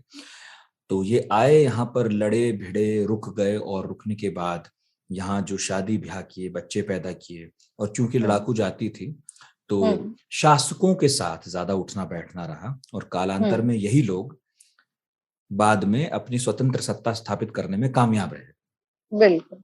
और फिर हम इन्हें अलग अलग वंशों के राजपूतों के तौर पर देखते हैं। ऐसा एक इतिहासकारों का गुट है, हाँ वर्ग है, उसका मत है कि ऐसा हुआ होगा। हाँ, लेकिन कई बार मुझे चीज बहुत चमत्कृत करती है कि 7वीं सदी से 12वीं सदी के बीच में अचानक से प्रादुर्भाव होता है, और अचानक ही हम इतने बड़े बड़े नायक देखते हैं राजपूतों में, और हम अभी तक एकमत नहीं हो सके। अब एकमत होने की तो वैसे भी संभावना कम होती है इतिहास में, इतना कहाँ से का रिकॉर्ड मिलेगा, नहीं मिलेगा। लेकिन बहुत अजीब लगता है कई बार कि अचानक से राजपूत सिनेरियो में दिखाई देते हैं, और अचानक से उनका पतन भी है। फिर मतलब देखा जाए तो फिर मुगलों के यहाँ वो सेकंड इन कमांड है। हाँ, स्टेक होल्डर तो है सत्ता में, लेकिन सेकंड इन कमांड है। ठीक है, तो मैं थोड़ा सा एक चाह रहा था कि थोड़ा सेटअप हो जाए कि अचानक से राजपूत कहाँ से आते हैं, आपस में इतना लड़ाई झगड़ा, और इस लड़ाई झगड़े के बीच में ही गुंजाइश निकालते हैं मोहम्मद गौरी, और अब तराइन के युद्ध की तरफ चलते हैं। तो मोहम्मद गौरी छोटे छोटे हमले करते हैं, कोशिशें करते हैं गुजरात की तरफ, वहां पर हार मिलती है, और पृथ्वीराज चौहान के शासन में भी घुसने की कोशिश करते हैं, हस्तक्षेप करते हैं, वहां भी हार मिलती है। अब वो तराइन आते हैं। तो तराइन में क्या हुआ, कैसे वो पहली लड़ाई हार गए? पहली लड़ाई की अगर फर्स्ट बैटल ऑफ तराइन की मैं बात करूं, तो उन्होंने जैसे ही मैंने आपको बताया कि गजनवाइड एम्पायर को पहले उन्होंने ध्वस्त कर दिया, उधर वहां पर अपना कंट्रोल एस्टेब्लिश किया। उनके एक भाई जो है वो वेस्टवर्ड डायरेक्शन में बढ़ गए, वो ईस्टवर्ड में आए। तो ईस्टवर्ड में उन्होंने उनका पहला मुकाबला आप कह सकते हैं पंजाब के क्षेत्र में हुआ, स्पेशली ईस्ट पंजाब में। पूरे अभी पंजाब के भीतर वो ज्यादा नहीं घुसे थे, ईस्टर्न पंजाब में उन्होंने इन्वेड किया और वहां पे अपना गैरिसन इस्टेब्लिश कर लिया, तबर हिंडा नामक जगह पे, जिसे हम भटिंडा कहते हैं। तो ये खबर जब पहुंची पृथ्वीराज चौहान के पास, तो ऑब्वियसली तबर हिंडा उनके एरिया से बिलोंग करता था, पूरा पंजाब उनके अंडर था उस समय। तो जब ये खबर पहुंची तो उन्होंने एक्शन लिया इसके लिए, और चहमान फोर्सेस के साथ वो गए और दोनों की जो बैटल हमने देखी तराइन में, तराइन के मैदान में इनकी बैटल जो है वो स्टार्ट हो जाती है 1191 में। और यहाँ पे बहुत बड़ी डिफीट मिलती है। डिफीट का मेजर कारण ये होता है कि गोरी को डिफीट का सामना इसलिए करना पड़ता है क्योंकि इनकी सैनिक शक्ति जो है, सैनिक बल जो है वो काफी ज्यादा है, और गोरी की सैनिक बल उतनी ज्यादा गौरी का कम है, पृथ्वीराज का ज्यादा है। हाँ, पृथ्वीराज चौहान का जो शक्ति बल है वो काफी ज्यादा है। तो इस वजह से भी, और बहुत ज्यादा वो इस एरिया को लेकर नोन भी नहीं है, और पृथ्वीराज चौहान इस एरिया को भली भांति जानते हैं, उनके क्षेत्र में ये पड़ता है। तो इसीलिए पहली बार की जो डिफीट है, और इसमें गोरी ने एक गलती भी की थी। गोरी ने डायरेक्ट आमने सामने अटैक किया, वो सीधा सीधा जाकर उनकी सेना पे अटैक करते हैं, और लास्ट में जब उनकी सैनिक बल खत्म हो जाती है तो वो पर्सनली चले जाते हैं। अच्छा। वो खुद आगे बढ़ जाते हैं बिना किसी प्रोटेक्शन के। जो भी उनके आसपास सैनिक रहते हैं, राजा के आगे वाले कैटेगरी में जो भी सैनिक बल होती है, उसी के साथ वो आगे बढ़ जाते हैं। तो यहाँ पे पृथ्वीराज चौहान ने डायरेक्टली नहीं उनको मारा था। आपको याद होगा कि फर्स्ट बैटल ऑफ तराइन में मोहम्मद गौरी भागने में सक्सेसफुल हो गए। क्यों सक्सेसफुल हुए? क्योंकि पृथ्वीराज चौहान ने उन पर डायरेक्ट अटैक नहीं किया पहले। वो एक तो खुद आगे बढ़ गए, और दूसरा गोविंदराज जो है, जो इनकी सेना में है और इनके दिल्ली के भी, दिल्ली भी संभालते हैं, तो उन्होंने भाले से मार मार के पहले उनको जो है बुरी तरीके से घायल किया। तो वो घायल जब हो गए तो उन्हीं की आर्मी में, मोहम्मद गोरी की आर्मी में, उनका एक सोल्जर था जो कि एक खलजी सोल्जर है, वो उनको बचा के लेके भाग जाता है। ये वही खलजी और खिलजी हैं जो बाद में शासक बनेंगे। हाँ, बाद में जो शासक बनेंगे।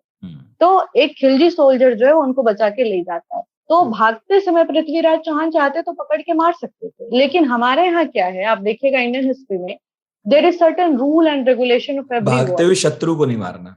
हाँ, नहीं मारना है। और जो घायल है, जिसके पास अस्त्र शस्त्र नहीं है, वो घायल है, तो उसे नहीं मारना। तो इस वजह से वो सक्सेसफुल हो गया। और ये कहीं ना कहीं आप कह सकते हैं कि मोहम्मद गोरी ने इसे कमजोरी माना पृथ्वीराज चौहान की, और यहीं से वो स्ट्रेटेजी बनाना स्टार्ट कर देगा।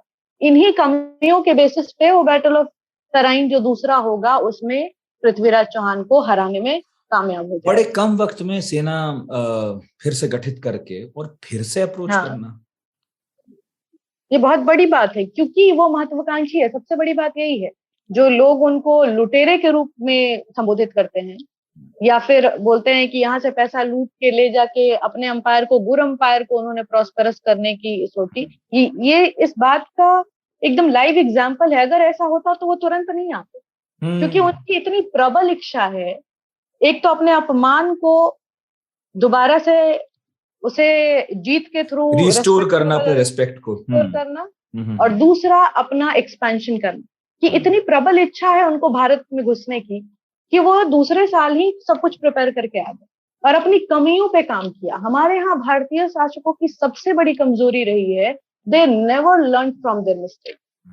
बहुत कम ही ऐसे शासक हुए जिन्होंने अपनी गलतियों को सीखा, सुधारा और उस पर काम किया। और दूसरी चीज ये भी कि हम लोग बहुत ही रूल एंड रेगुलेशन के साथ चलते हैं। हमारे यहाँ युद्ध के नियम हैं कि सुबह में स्टार्ट करेंगे और शाम में सूर्य ढलने के बाद हम लोग युद्ध नहीं करेंगे। फिर रात को तो हथियार नहीं उठेगा, फिर रात को तो हथियार नहीं फटने के बाद ही लड़ेंगे हम तो। हाँ, लड़ने में। तो ये सारे रूल्स एंड, और इन रूल रेगुलेशन से गुरी को कोई मतलब नहीं, मोहम्मद गुरी को कोई मतलब नहीं, क्योंकि वो इस लैंड से बिलोंग नहीं करते हैं। उनकी किसी और कल्चर में है, अलग तरह की स्ट्रेटजीज हैं युद्ध की, सोच समझ पूरी ही अलग है। हमारे यहाँ कल्चर है युद्ध का। हाँ, तो ये भी एक रीजन बनेगा डिफीट का। तो वो जो 1 साल के बाद वापस आते हैं, अब हम लोग सेकंड बैटल ऑफ तराइन पे आते हैं।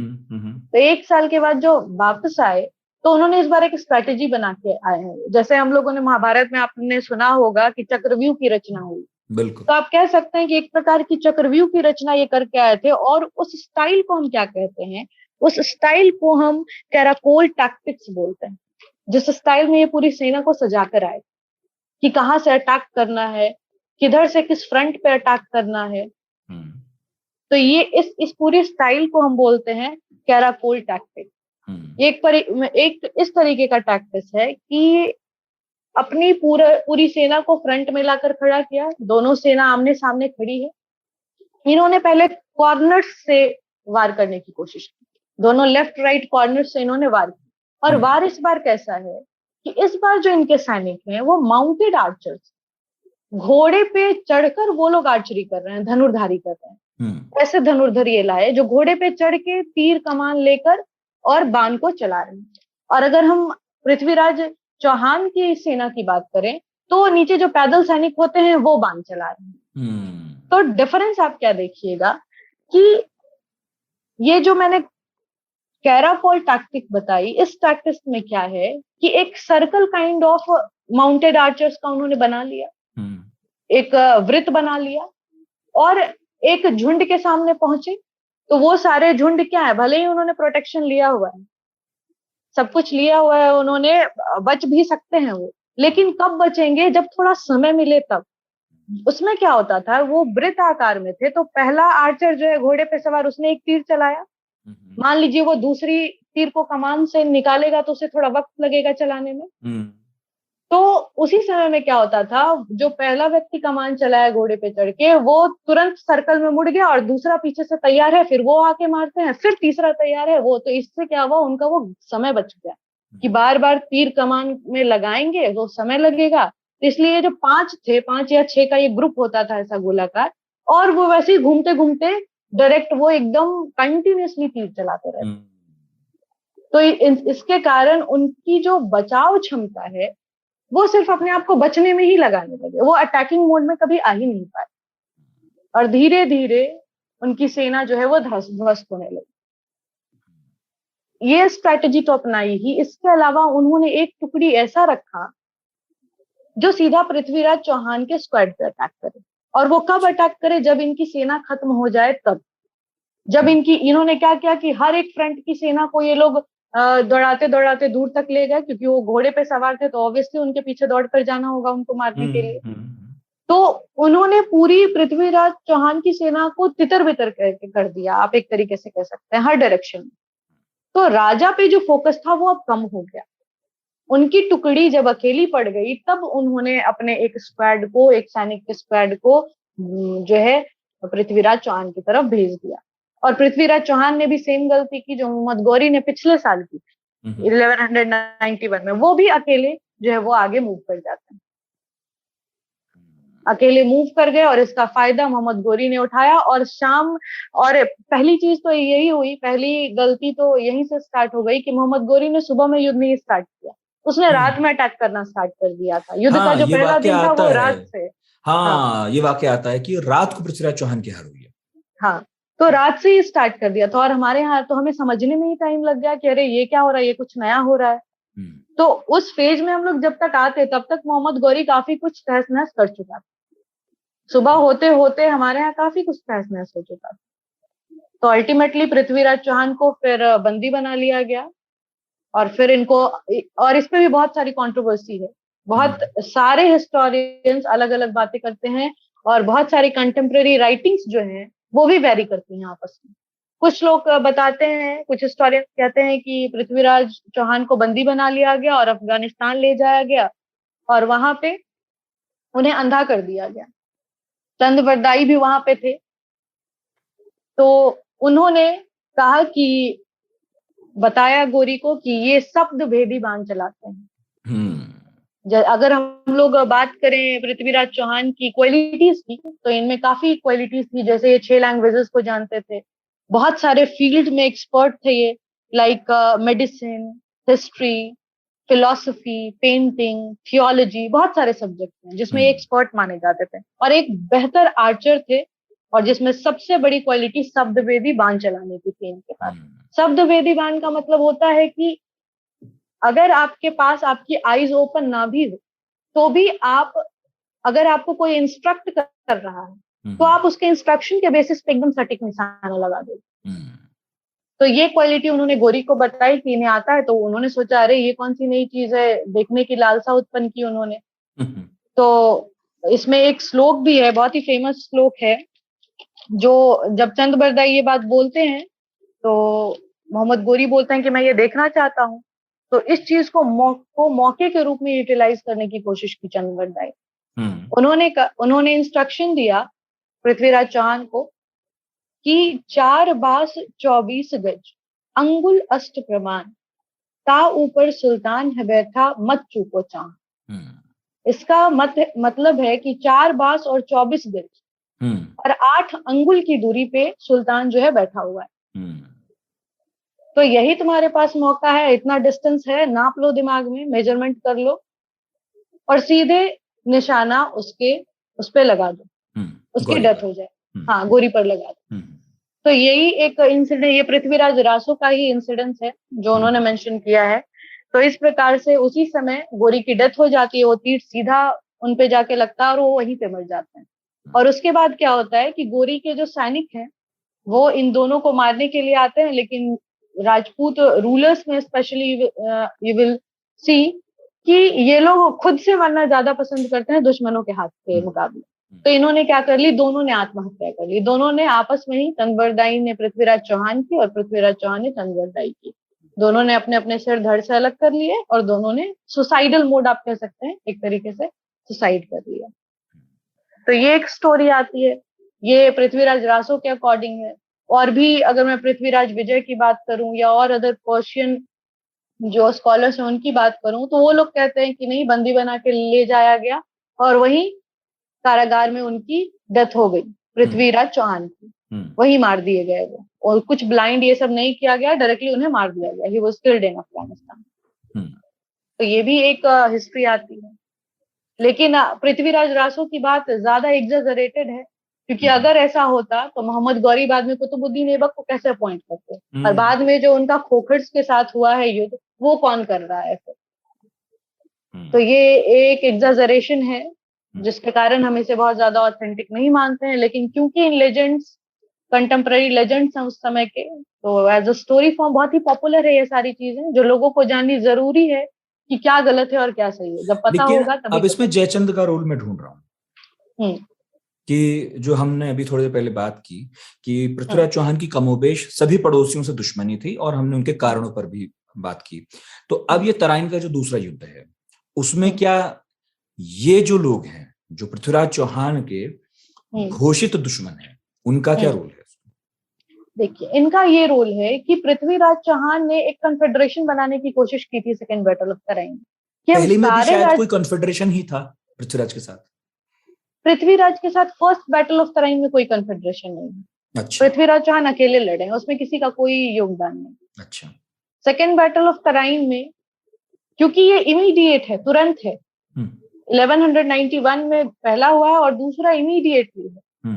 और इन्हें पता है कि इस बार वो कमजोर रूप में नहीं आएगा। अगर वो तुरंत आ रहा है, इसका मतलब है वो तैयारी के साथ आ रहा है, और उसकी तैयारी तो पृथ्वीराज चौहान जानते नहीं थे। इसलिए इन्होंने सोचा कि अगर हम सब लोग मिल जाएं तो शायद उनको हराना थोड़ा इजी हो जाएगा। लेकिन उस समय में जयचंद ने मना कर दिया, जो गढ़वाल कन्नौज के शासक हैं।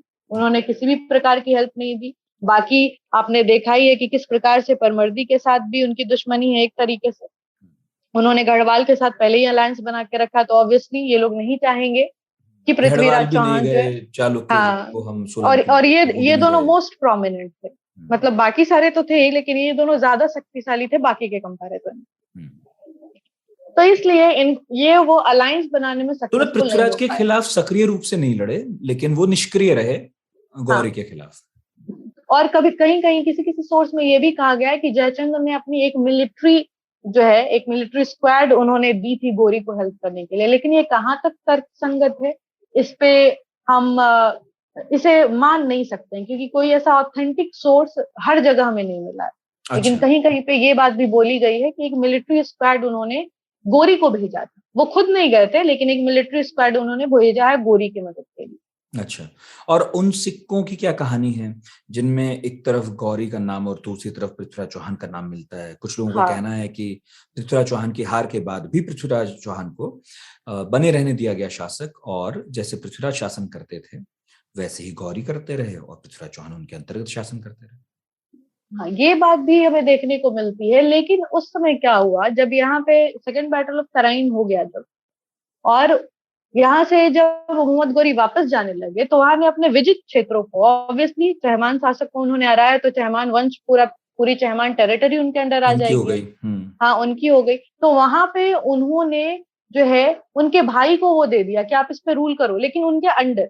ऐसा नहीं है कि उन्होंने उनको छोड़ दिया, फ्री छोड़ दिया, उन्होंने उनके भाई को वो साम्राज्य दे दिया। और ऐसा कहा जाता है कि जो सिक्के उन्होंने जारी किए, क्योंकि वो अब मोहम्मद गोरी के कंट्रोल का एरिया है, तो अब जो सिक्के जारी हुए वो गोरी और पृथ्वीराज चौहान दोनों के नाम से जारी हुए। जो फ्रंट ऊपर वाला साइड था, जिसे हम हेड बोलते हैं, ऊपर वाले साइड पे गोरी की इमेज हमें मिलती है, और पीछे जो टेल साइड होता है उस पे हमें पृथ्वीराज चौहान की मिलती है। तो ये कहा जा सकता है कि जब उनके भाई के कंट्रोल में था, तो उस समय पृथ्वीराज चौहान के रेस्पेक्ट में जो है उन्होंने पृथ्वीराज चौहान का ही सिंबल यूज किया, ना कि अपना सिंबल। मतलब कुछ लोग कहते हैं कि अपमानित करने के लिए, कुछ लोग कहते हैं कि जनता में स्वीकार्यता के लिए भी, क्योंकि अचानक से शासन का बदल जाना, तो पृथ्वीराज चौहान का काफी रिस्पेक्ट था तो वो भी बनाए रखा। तो हाँ। मतलब वो सिक्के तो मिलते हैं, लेकिन ये एक सच है कि वो सिक्के मिलते हैं जिसपे दोनों शासक एक साथ दिखाई दे रहे हैं। एक साथ दिखाई देते हैं। ये सिक्के हैं, प्रमाणित रूप से हैं, और इसका यही मतलब है कि ये इस बात को भी ऑथेंटिकेट करता है कि मोहम्मद गौरी जो है उस पर शासन लगातार आगे करता रहा। तभी वो सिक्के जो हैं मेजर रूप से उन्हीं के सिंबल्स के रूप में देखने को मिलते हैं। हाँ, मतलब जो हम और बार बार पीछे में हाँ, जो पृथ्वीराज रासो कहता है कि भाई पृथ्वीराज चौहान ने गौरी की हत्या कर दी, ऐसा हो नहीं पाया होगा, क्योंकि बाद में सिक्के भी चल रहे हैं। हाँ, और वो खोखरों से युद्ध की क्या मामला है? वो क्या, कौन है खोखर जिन्होंने गौरी को मार गिराया फाइनली? हाँ, गोरी को मार, एक्चुअली फिर क्या हुआ, बैटल ऑफ तराइन के बाद गोरी की जब ये चाहमान वंश के साथ स्ट्रगल जब फिनिश हुई, तो फिर वो आगे बढ़ने लगे। तो फिर पूरा जो ये पंजाब सिंध का एरिया आगे बढ़ते हुए जब वो गए, तो वो यहाँ से इकोनॉमिक जो भी उन्हें गेन हुआ उसको लेकर वो वापस गुर एम्पायर जा रहे थे।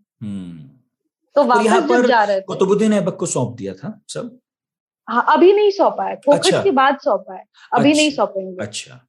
तो अभी जब वो इकोनॉमिक सारा धन लेकर गुर एम्पायर जो जा रहे थे, जो भी उन्हें वॉर बूटी के रूप में मिलता था जिस भी युद्ध के उपरांत, तो उस समय लास्ट टाइम जब वो रिटर्न हो रहे थे, तो लास्ट टाइम रिटर्निंग में जब उन्होंने सोच लिया कि अब मैं कुतुबुद्दीन ऐबक को देकर चला जाऊंगा और दोबारा नहीं आऊंगा। अच्छा। ऐसा जब उन्होंने सोच लिया, उस समय जब वो रिटर्न हो रहे थे, तो खोखर्स नाम की जाटों की एक प्रजाति है। ये नॉर्थ वेस्ट, हाँ, जाटों की एक प्रजाति है, और ये नॉर्थ वेस्टर्न फ्रंटियर एरिया में आप कह सकते हैं कि जो लूट मचाते हो, या थीव्स के रूप में आप कह सकते हो, अभी के स्लैंग लैंग्वेज में आप कह सकते हो, जो छोटे लेवल पे डाकू चोर या डकैत जो होते हैं, उस प्रवृत्ति के व्यक्ति थे। तो उन्होंने उनके पूरे धन को लूट लिया था और बहुत तंग किया उनको, बहुत ज्यादा उनको नुकसान भी पहुंचाया, उनको थोड़ा बहुत घायल भी कर दिया, सारा उनका धन भी लूट लिया। तो वो सबसे लास्ट इन्वेजन जो इंडिया में करेंगे, वो सिर्फ खोखर्स को पनिश करने के लिए आते हैं, ओनली टू पनिश खोखर्स। अभी गौरी को मारा नहीं है? नहीं, अभी गौरी चले गए फिर वापस। मतलब पहली बार खोखर से घायल होके गए, लुट कर गए। अब ये कमाल देखिए कि इतने तामझाम वाली सेना थी कि पृथ्वीराज को हरा दिया, और अब तो वो इतने बड़े शासन, मतलब भारत में भी जो था उनका शासन था, फिर भी वो मतलब गिने चुने खोखरों से हार के गए। हाँ, क्योंकि वो ऑर्गेनाइज नहीं है ना। उन्होंने, जब उनकी सेना बढ़ रही हो आगे, कहीं से भी ये लोग अटैक कर सकते हैं, क्योंकि ऐसा कुछ किसी को खोखर छापामार युद्ध करते थे।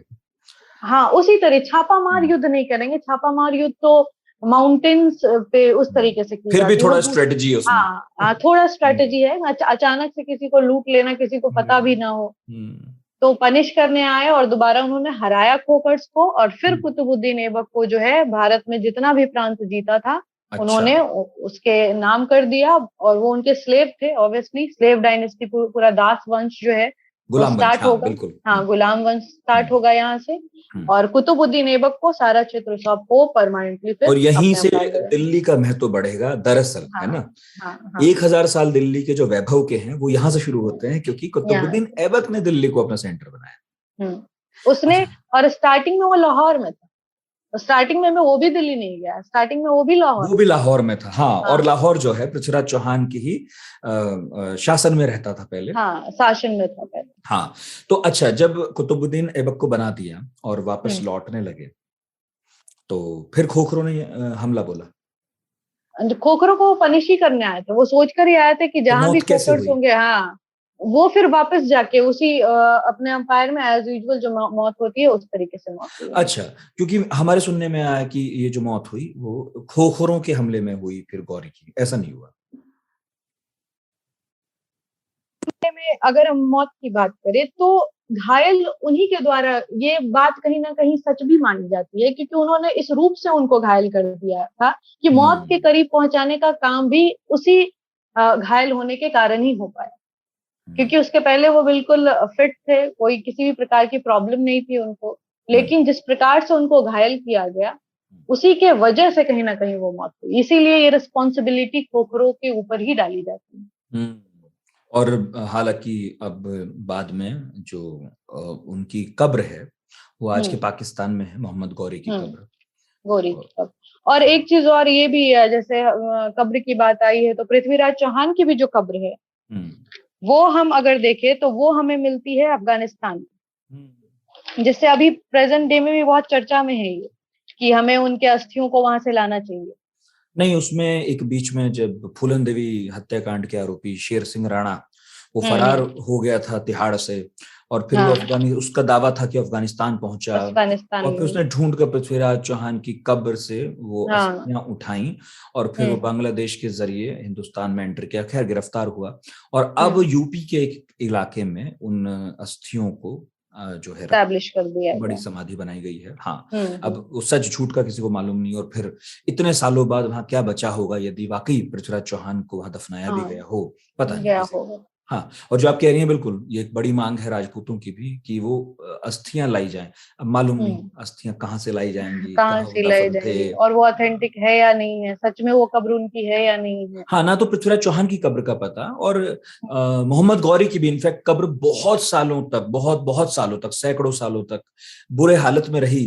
और जो पाकिस्तान के एक बड़े साइंटिस्ट हुए हैं अब्दुल कदीर खान, वो उन्होंने कोशिश करके पैसा रुपया इकट्ठा करके 94-95 में सन, और वहां एक सोहावा तहसील है, वहां पर फिर उसको बड़ा भव्य बनाया है। पाकिस्तान तो खैर गौरी को हीरो भी मानता है, मिसाइल भी उन्होंने, क्योंकि उन्हें लगता है कि हमने जो पृथ्वी बनाई है वो पृथ्वीराज चौहान के नाम पर बनाई है। हालांकि भारत ने पृथ्वी और अग्नि सब जो तत्व होते हैं उस पर बनाई है। तो लेकिन ये सारी चीजें तो है ही, और आज का जो कंटेम्प्ररी समय है उस समय में तो कुछ भी कहा जा सकता है कि किसी भी चीज को किसी भी तरीके से मोल्ड किया जा सकता है बिना किसी फैक्ट के। ये तो है। आज के टाइम में कुछ एक कंट्रोवर्सी अच्छा और है प्रतिभा, उस पर आप बताइए। कुछ लोगों का दावा है कि पृथ्वीराज चौहान गुज्जर थे, उनकी जाति क्या थी, इसको लेकर हिस्टोरियंस बड़े बटे हुए हैं कई, अब कुछ के पास जवाब भी है। आपके पास है जवाब इसका? अगर मैं कहूँ तो जाति पे, ओरिजिन पे ही इनकी कंट्रोवर्सी है। ये गुर्जर थे या नहीं थे ये तो मैं नहीं कह सकती, गुर्जर थे या नहीं थे, लेकिन अगर इनकी उत्पत्ति की अगर आप बात करें तो ये जो चहमान वंश है ये इसी में, जैसे इनके पिता हो गए सोमेश्वर, वो भी इसी वंश से बिलोंग करते हैं। अगर गुर्जर प्रतिहार के होते तो उनका नाम उनसे ऐड कभी ना कभी जरूर हुआ होता, या इनके जो भी वंशज थे उनका कभी ना कभी कनेक्शन गुर्जर प्रतिहार से जरूर दिखाया जाता। लेकिन हमेशा से, शुरुआत से ये चहमान वंश से ही बिलोंग करते हैं। और चहमान वंश की अगर मैं बात करूं तो चहमान, जैसे हम लोग बात करते हैं, जैसे अभी आपकी मूवी ही जो आई है उसमें इन्हें भारत का शासक बताया गया है, तो भारत के शासक नहीं है, नॉर्दर्न इंडिया भारत नहीं है। ये चहमान वंश जो है आपका, ये एक नॉर्दर्न इंडिया का एक क्षेत्र है छोटा सा, और ये शाकंभरी एक क्षेत्र था। सांभर लेक आपने सुना होगा, अभी भी सांभर लेक के आसपास का जो क्षेत्र है शाकंभरी, उसी पे चहमान वंश का रूल हुआ करता था। एक छोटा सा, ये एक जंगल आप कह सकते हैं, ये एक छोटा सा जंगल है। और चहमान नाम का व्यक्ति इस वंश का संस्थापक था, ऐसा कहा जाता है। और धीरे धीरे इस वंश को स्टार्टिंग में शाकंभरी देवी के नाम से जोड़ा गया, और जो इनके उपासक होते थे उसे चहमान कहते थे। शाकंभरी देवी और उसके उपासक के रूप जो है, जो उपासक है उसको चहमान कहा गया। और पृथ्वीराज चौहान के समय तक उन्हें चौहान वंश नहीं कहा गया है। चौहान वंश लेटर ऑन है, 16th सेंचुरी में जब आप पहुंचोगे ना, तब इसे चौहान, अभी तक इसे तो हम सिर्फ जो चहमान पृथ्वीराज वर्ड। चौहान कहते हैं वो भी हमने बाद में कहना शुरू किया होगा। हाँ, वो बाद या में फिर कहना चहमान शुरू कहे किया, जाते होंगे। चहमान ही कुछ कहेंगे। लोगों का कहना है कि गुर्जर एक क्षेत्र का नाम है, एक जाति, मतलब जाति तो है लेकिन पहले, काफी पहले ये एक क्षेत्र था जिसके शासक गुर्जर कहलाए जा रहे थे। हाँ, गुर्जर प्रतिहार से, गुर्जर के साथ हमेशा ये प्रतिहार वर्ड ऐड होता है, गुर्जर प्रतिहार वंश। ये वंश जो है ये 5वीं शताब्दी का है, ये सबसे प्राचीनतम आप कह सकते हैं, मोस्ट एंशिएंट, राजपूतों में सबसे प्रमुख और सबसे प्राचीन आप कह सकते हैं इस वंश को। ये तो और हर्ष से भी पहले मिल रहा है। हाँ, हर्ष। और पुलकेशिन द्वितीय का इसका प्रमाण हमारे पास कहाँ से है? पुलकेशिन द्वितीय का नाम आपने सुना होगा, उनका जो एहोल इंस्क्रिप्शन है उसमें गुर्जर जाति का पहली बार उल्लेख हुआ है। और फिर बाण भट्ट के हर्षचरित में भी गुर्जरों के बारे में बताया गया, जो कि हर्षवर्धन के टाइम का है। बिल्कुल। तो मतलब गुर्जरों का भी काफी पुराना इतिहास निकल रहा है। अब वो गुर्जर एक क्षेत्र विशेष की बात है कि वो जाति ही है, और बाद में फिर अब जो गुर्जर हैं उनका उससे कैसे संबंध है वो काफी पहेली भरा है, जैसे राजपूतों का है या जैसे और भी किसी जाति का हो सकता है। इतने सालों में कोई सीधी कहानी तो मिलती है। कोई इनके ओरिजिन पे सबसे ज्यादा कंट्रोवर्सी है, इतने मत हैं इनकी ओरिजिन पे कि किसी पे भी आप ऑथेंटिक रूप से विश्वास नहीं कर सकते हो, लेकिन क्योंकि व्यू पॉइंट है तो आपको रखना होगा सामने में। अभी गुर्जर को ही आप ले लो, इनके बारे में बहुत सारे हिस्टोरियंस बोलते हैं कि ये खजर नामक एक जाति से आते हैं। अच्छा। जो कि हुनों के साथ भारत आए थे, जब हुनों ने यहाँ पे इन्वेजन किया था तो उनके साथ साथ वो जाति भारत आई। हाँ, वो तो एक थियरी है कि जैसे राजपूत बाहर से आए तो गुर्जर हुनों के साथ आए, और जाटों का प्रादुर्भाव भी बाद में होता है, वो भी विदेश से जो जातियां आई वो सब मिला के। तो सच तो बात यही है कि तीनों चारों जिनकी बात हम कर रहे हैं उनका किसी की कोई सीधी कहानी अभी तक समझ में आती नहीं। अलग अलग मत हैं अलग अलग लोगों के। तो यही इतिहास है। देखिए, महज 1000 साल पहले जो कुछ हुआ उसके बारे में पक्के तौर पर कुछ नहीं कहा जा सकता, और इंटरप्रिटेशंस की बात है, और फिल्मकार अपनी तरह से इंटरप्रेट करते हैं चीजों को। और फिल्मकार ने तो इतनी ज्यादा, मुझे लगता है उन लोगों ने मिस्टेक नहीं, ब्लंडर किया उन लोगों ने। मैं आपको थोड़े थोड़े इंस्टेंसेस बताऊंगी जो बहुत बड़ी गलतियां हैं। जैसे इन्होंने मूवी बनाई है पृथ्वीराज चौहान पे, और उस समय में हम अगर भारतीय के रूप में देखें तो उर्दू हमारे यहाँ नहीं था, ना ही फारसी हमारे यहाँ। उर्दू तो था कुछ हद तक, कहीं कहीं था, लेकिन फारसी शब्द का इस्तेमाल हम लोगों ने नहीं किया कहीं भी। और हमारे राजा पृथ्वीराज चौहान भला फारसी शब्द का इस्तेमाल क्यों करें? तो उन्होंने एकदम धड़ल्ले से फारसी शब्दों का इस्तेमाल किया है, जैसे वो कितने बड़े एक्सपर्ट हों फारसी में। ये चीज हमें देखने को मिली है। और धर्म के नाम पे जिस तरीके से मूवी को चैनलाइज करने की कोशिश की गई है, यहाँ पे हम लोगों ने इतनी लंबी चौड़ी बात की बैटल ऑफ तराइन पे, पृथ्वीराज चौहान पे, कहीं भी हम लोगों ने हिंदू मुस्लिम किया नहीं, क्योंकि ऐसा कोई कैटेगरी ही नहीं है कि वो एज अ धर्म का प्रचार करने गए थे, या हमने अपने धर्म को बचाने के लिए इस युद्ध में, बैटल ऑफ तराइन में पार्टिसिपेट किया। धर्म तो कोई कारण ही नहीं है। आप मूवी में क्या देखिएगा कि जो बैटल फील्ड पे आमने सामने सेना खड़ी है, उसमें मोहम्मद गोरी की सेना को ग्रीन कलर का सबने पहना है अपने सिर पे, और उनका जो भी फ्लैग है वो ग्रीन कलर का है। और हमारे यहाँ के जो सैनिक हैं, पृथ्वीराज चौहान के जो सैनिक हैं, सबने सैफरन कलर की पगड़ी पहनी है और सैफरन कलर की पताका सबके हाथ में। तो ये डायरेक्टली धर्म के विवाद को, आज के कम्युनल ट्रायंगल को इतना ज्यादा बढ़ावा देगा लोगों के, क्योंकि ये लोगों के दिमाग पे डायरेक्ट इम्पैक्ट डालेगा। आज के बच्चे सोचिए, जाकर ये चीज देखेंगे तो वो ये चीजें फोकस की चीजें होती हैं। प्योर मार्केटिंग स्ट्रेटेजी है। फिल्म का लेना देना इतिहास से नहीं है, इतिहास डायरेक्टर की अपनी कल्पना है, और जिनका दावा है कि उन्होंने इतिहास पर फिल्म बनाई है, लेकिन इतिहासकार नहीं मानते होंगे ज्यादातर कि इतिहास का लेना देना भी है इससे कोई। एक तरीके से डिस्टॉर्शन है हिस्ट्री की ये। मतलब इनफैक्ट वो मुझे तो लगता है कि चंद्र बरदाई की जो रासू है उससे भी बहुत दूर खड़ी है फिल्म। और जबकि उन्होंने, जो उनके डायरेक्टर हैं चंद्र प्रकाश द्विवेदी जी, उन्होंने पृथ्वीराज रासो पे ही इस आधार मूवी को बनाया। बनाई है। अच्छा, हाँ, वही मैंने आधार कहा बनाया कि है। उससे भी फिर बहुत भी दूर फिल्म follow खड़ी है। बिल्कुल। और इसमें आप क्या देखोगे कि पृथ्वी, जो फर्स्ट बैटल ऑफ तराइन हुई है, उसका कारण क्या बताया गया है मूवी में, कि पृथ्वीराज ने अपनी विमेन ऑनर को बचाने के लिए, विमेन्स को बचाने के लिए, क्योंकि वो जौहर परफॉर्म कर लेंगी, उसको बचाने के लिए फर्स्ट बैटल ऑफ तराइन हुई है, और दिल्ली में हुई है, और वो दिल्ली के तख्त के राजा हैं, जो जिसकी एग्जिस्टेंस ही नहीं है, कहीं दूर दूर तक एग्जिस्टेंस नहीं। चलो, बेसिक ही गड़बड़ाया हुआ है। तो बेसिक अच्छा ही है, पूरा फिल्म बढ़िया है। हाँ, फिल्म देखिए ना देखिए, मनोरंजन के लिए हाँ, देखिए अगर जाते भी हैं तो, लेकिन इसे इतिहास की किसी किताब या इतिहास से रिप्लेस मत कीजिए। इतिहास समझने के बिल्कुल लिए ये फिल्म या कोई भी फिल्म अधूरी है।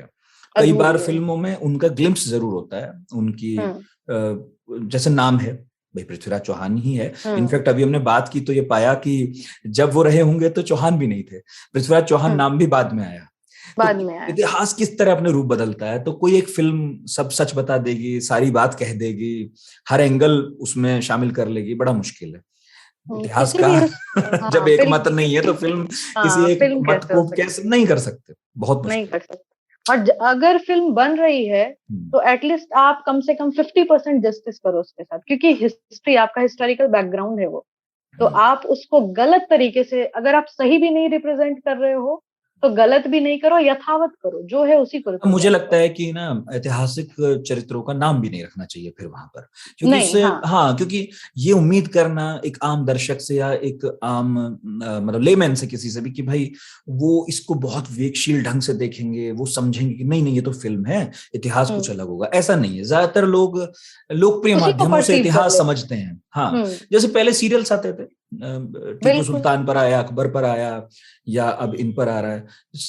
केवल पॉजिटिव कोई होगा या केवल नेगेटिव कोई होगा, ये बड़ा कठिन है। जब हम इतिहास की किताबों से गुजरते हैं और कई वर्जन से गुजरते हैं तो ये पाते हैं बहुत बार कि कोई ब्लैक व्हाइट नहीं है, ग्रे है।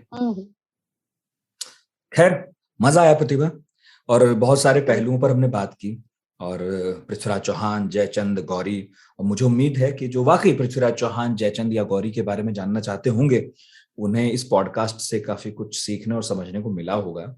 और मुझे तो बड़ा मजा आया, और कई नई चीज जानने समझने को आपसे मिली। आपने इतना वक्त दिया, आपका बहुत बहुत बहुत शुक्रिया। आपका भी सर बहुत बहुत शुक्रिया इस वंडरफुल अपॉर्चुनिटी के लिए, ताकि मैं लोगों तक कुछ सही बातें पहुंचा पाई। हाँ, और पढ़ाकू थैंक यू। नितिन में हमारी यही कोशिश रहती है कि जिन लोगों की ऑथोरिटी है किसी विषय पर, भले आप सहमत हो ना हो, मैं सहमत हो ना हूं, लेकिन जिनकी ऑथोरिटी है, जिनका काम है, जिन्होंने उसे विषय के तौर पर पढ़ा है, वो अपनी बात यहाँ तसल्ली से रखें, विस्तार से रखें। लेकिन पढ़ाकू नितिन के इस पॉडकास्ट को खत्म करने से पहले आपने कुछ खत लिखे थे और कुछ मैसेजेस आए थे, तो मेरा वादा था उन्हें शामिल करूंगा। मोहित नागर ने लिखा है, लगे रहे नितिन भैया, बहुत बढ़िया पॉडकास्ट, आपका अंदाजे बयां मजा ला देता है। बहुत बहुत शुक्रिया मोहित। और मोहित ने ये जो मैसेज किया है, ये पिछले पॉडकास्ट के लिए किया है। पिछला पॉडकास्ट हमारा शिवाजी पर था, आपने नहीं सुना हो तो प्लीज सुनिएगा जरूर। संतोष शुक्ला शहडोल से लिखते हैं, हमेशा की तरह ये पॉडकास्ट भी बहुत शानदार था। बहुत बहुत शुक्रिया संतोष जी, आपकी हौसला अफजाई के लिए। और लोकेश सलारपुरी ने लिखा है कि एपिसोड 44 सुना, सही समय पर एक बेहतरीन जानकारियों से भरा हुआ एपिसोड देने के लिए आपकी टीम साधुवाद की हकदार है। प्रोफेसर रेजवी साहब के द्वारा सटीक और प्रामाणिक जानकारी मिली, बहुत सारे तथ्यों की जानकारी इसी एपिसोड को सुनकर प्राप्त हुई।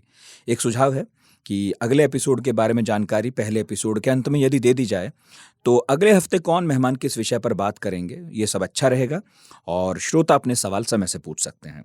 आखिर में एक बार फिर नितिन ठाकुर और आज तक रेडियो को एक अच्छे एपिसोड के लिए बधाई और धन्यवाद। लोकेश जी यहाँ पर बात कर रहे हैं, ताजमहल पर एक पॉडकास्ट हमने किया था उसकी, और वाकई वो पॉडकास्ट करने के बाद लोकेश जी मुझे भी बहुत संतुष्टि मिली थी। बहुत सारे सवाल मेरे भी जहन में थे, लेकिन 2 घंटे के उस लंबे एपिसोड में सब कुछ जानने को मिला, और वाकई प्रोफेसर रिजवी साहब ने बहुत अच्छे से सबको समझाया। और जिन्होंने नहीं सुना, मेरी अपील है वो ज़रूर सुने। रुनु झा ने भी लिखा है हमें हैदराबाद से और कहती हैं कि एपिसोड 42 थोड़ा छोटा है लेकिन बाबरी विध्वंस समझने के लिए काफ़ी है। रामदत्त त्रिपाठी ने निर्भीकता से आपके प्रश्नों का उत्तर दिया। मैं 2 बार सुन चुकी हूँ, पब्लिक प्रोसिक्यूटर का सही मतलब समझ में आया। एक आग्रह है, अशोक सेन जो वैज्ञानिक थे और सत्यानंद स्टोक्स के बारे में कभी पॉडकास्ट करें। बहुत शुक्रिया रुनु जी। और रुनु जी बात करें 42वें एपिसोड की, जिसमें पत्रकार रामदत्त त्रिपाठी ने आंखों देखा हाल बताया था बाबरी गिरने का। यदि आपने नहीं सुना प्लीज़ सुनिएगा। और रुनु जी आपने 2 सुझाव दिए हैं और दोनों के बारे में हमारी टीम बात करेगी। और जब हमारी रिसर्च पूरी हो जाएगी और कोई बढ़िया गेस्ट मिलेगा तो पॉडकास्ट लेकर जरूर आएंगे, ये मेरा वादा है। तो इसी तरह से खत लिखते रहिए, बताते रहिए कि आपको हमारे पॉडकास्ट कैसे लग रहे हैं। आप अपनी बात कह सकते हैं मेल करके radio@aajtak.com पर, या फिर हमारा नंबर है व्हाट्सएप का 9953323303। इसके अलावा पढ़ाकू पार्टी नाम से टेलीग्राम चैनल है, उसे ज्वाइन कर लीजिए। और वहाँ पर मैं एपिसोड आने से पहले बता देता हूँ, एक आध बार मिस हो जाता है, कई बार एपिसोड इमरजेंसी में जल्दी लाने पड़ते हैं। हमारा मुंह होता है कि जो हाल फिलहाल कोई कंट्रोवर्सी चल रही है या कोई चीज़ चर्चा में है तो उस पर बात की जाए, जैसे पृथ्वीराज चौहान पर। तो ज़्यादातर बार मैं पहले बता देता हूँ कि हम किस पर बात करने वाले हैं। तो प्लीज़ ज्वाइन कीजिएगा वो टेलीग्राम चैनल, और वहाँ पर बहुत सारी बातें होती हैं, उसमें खुद को शामिल कीजिए, मज़ा आएगा। अगले हफ्ते फिर मुलाकात होगी गुरुवार को पढ़ाकू नितिन में, किसी नए टॉपिक के साथ, किसी नए गेस्ट के साथ। अपना बहुत ख्याल रखिए, मुझे इजाज़त दीजिए और आज तक रेडियो सुनते रहिए।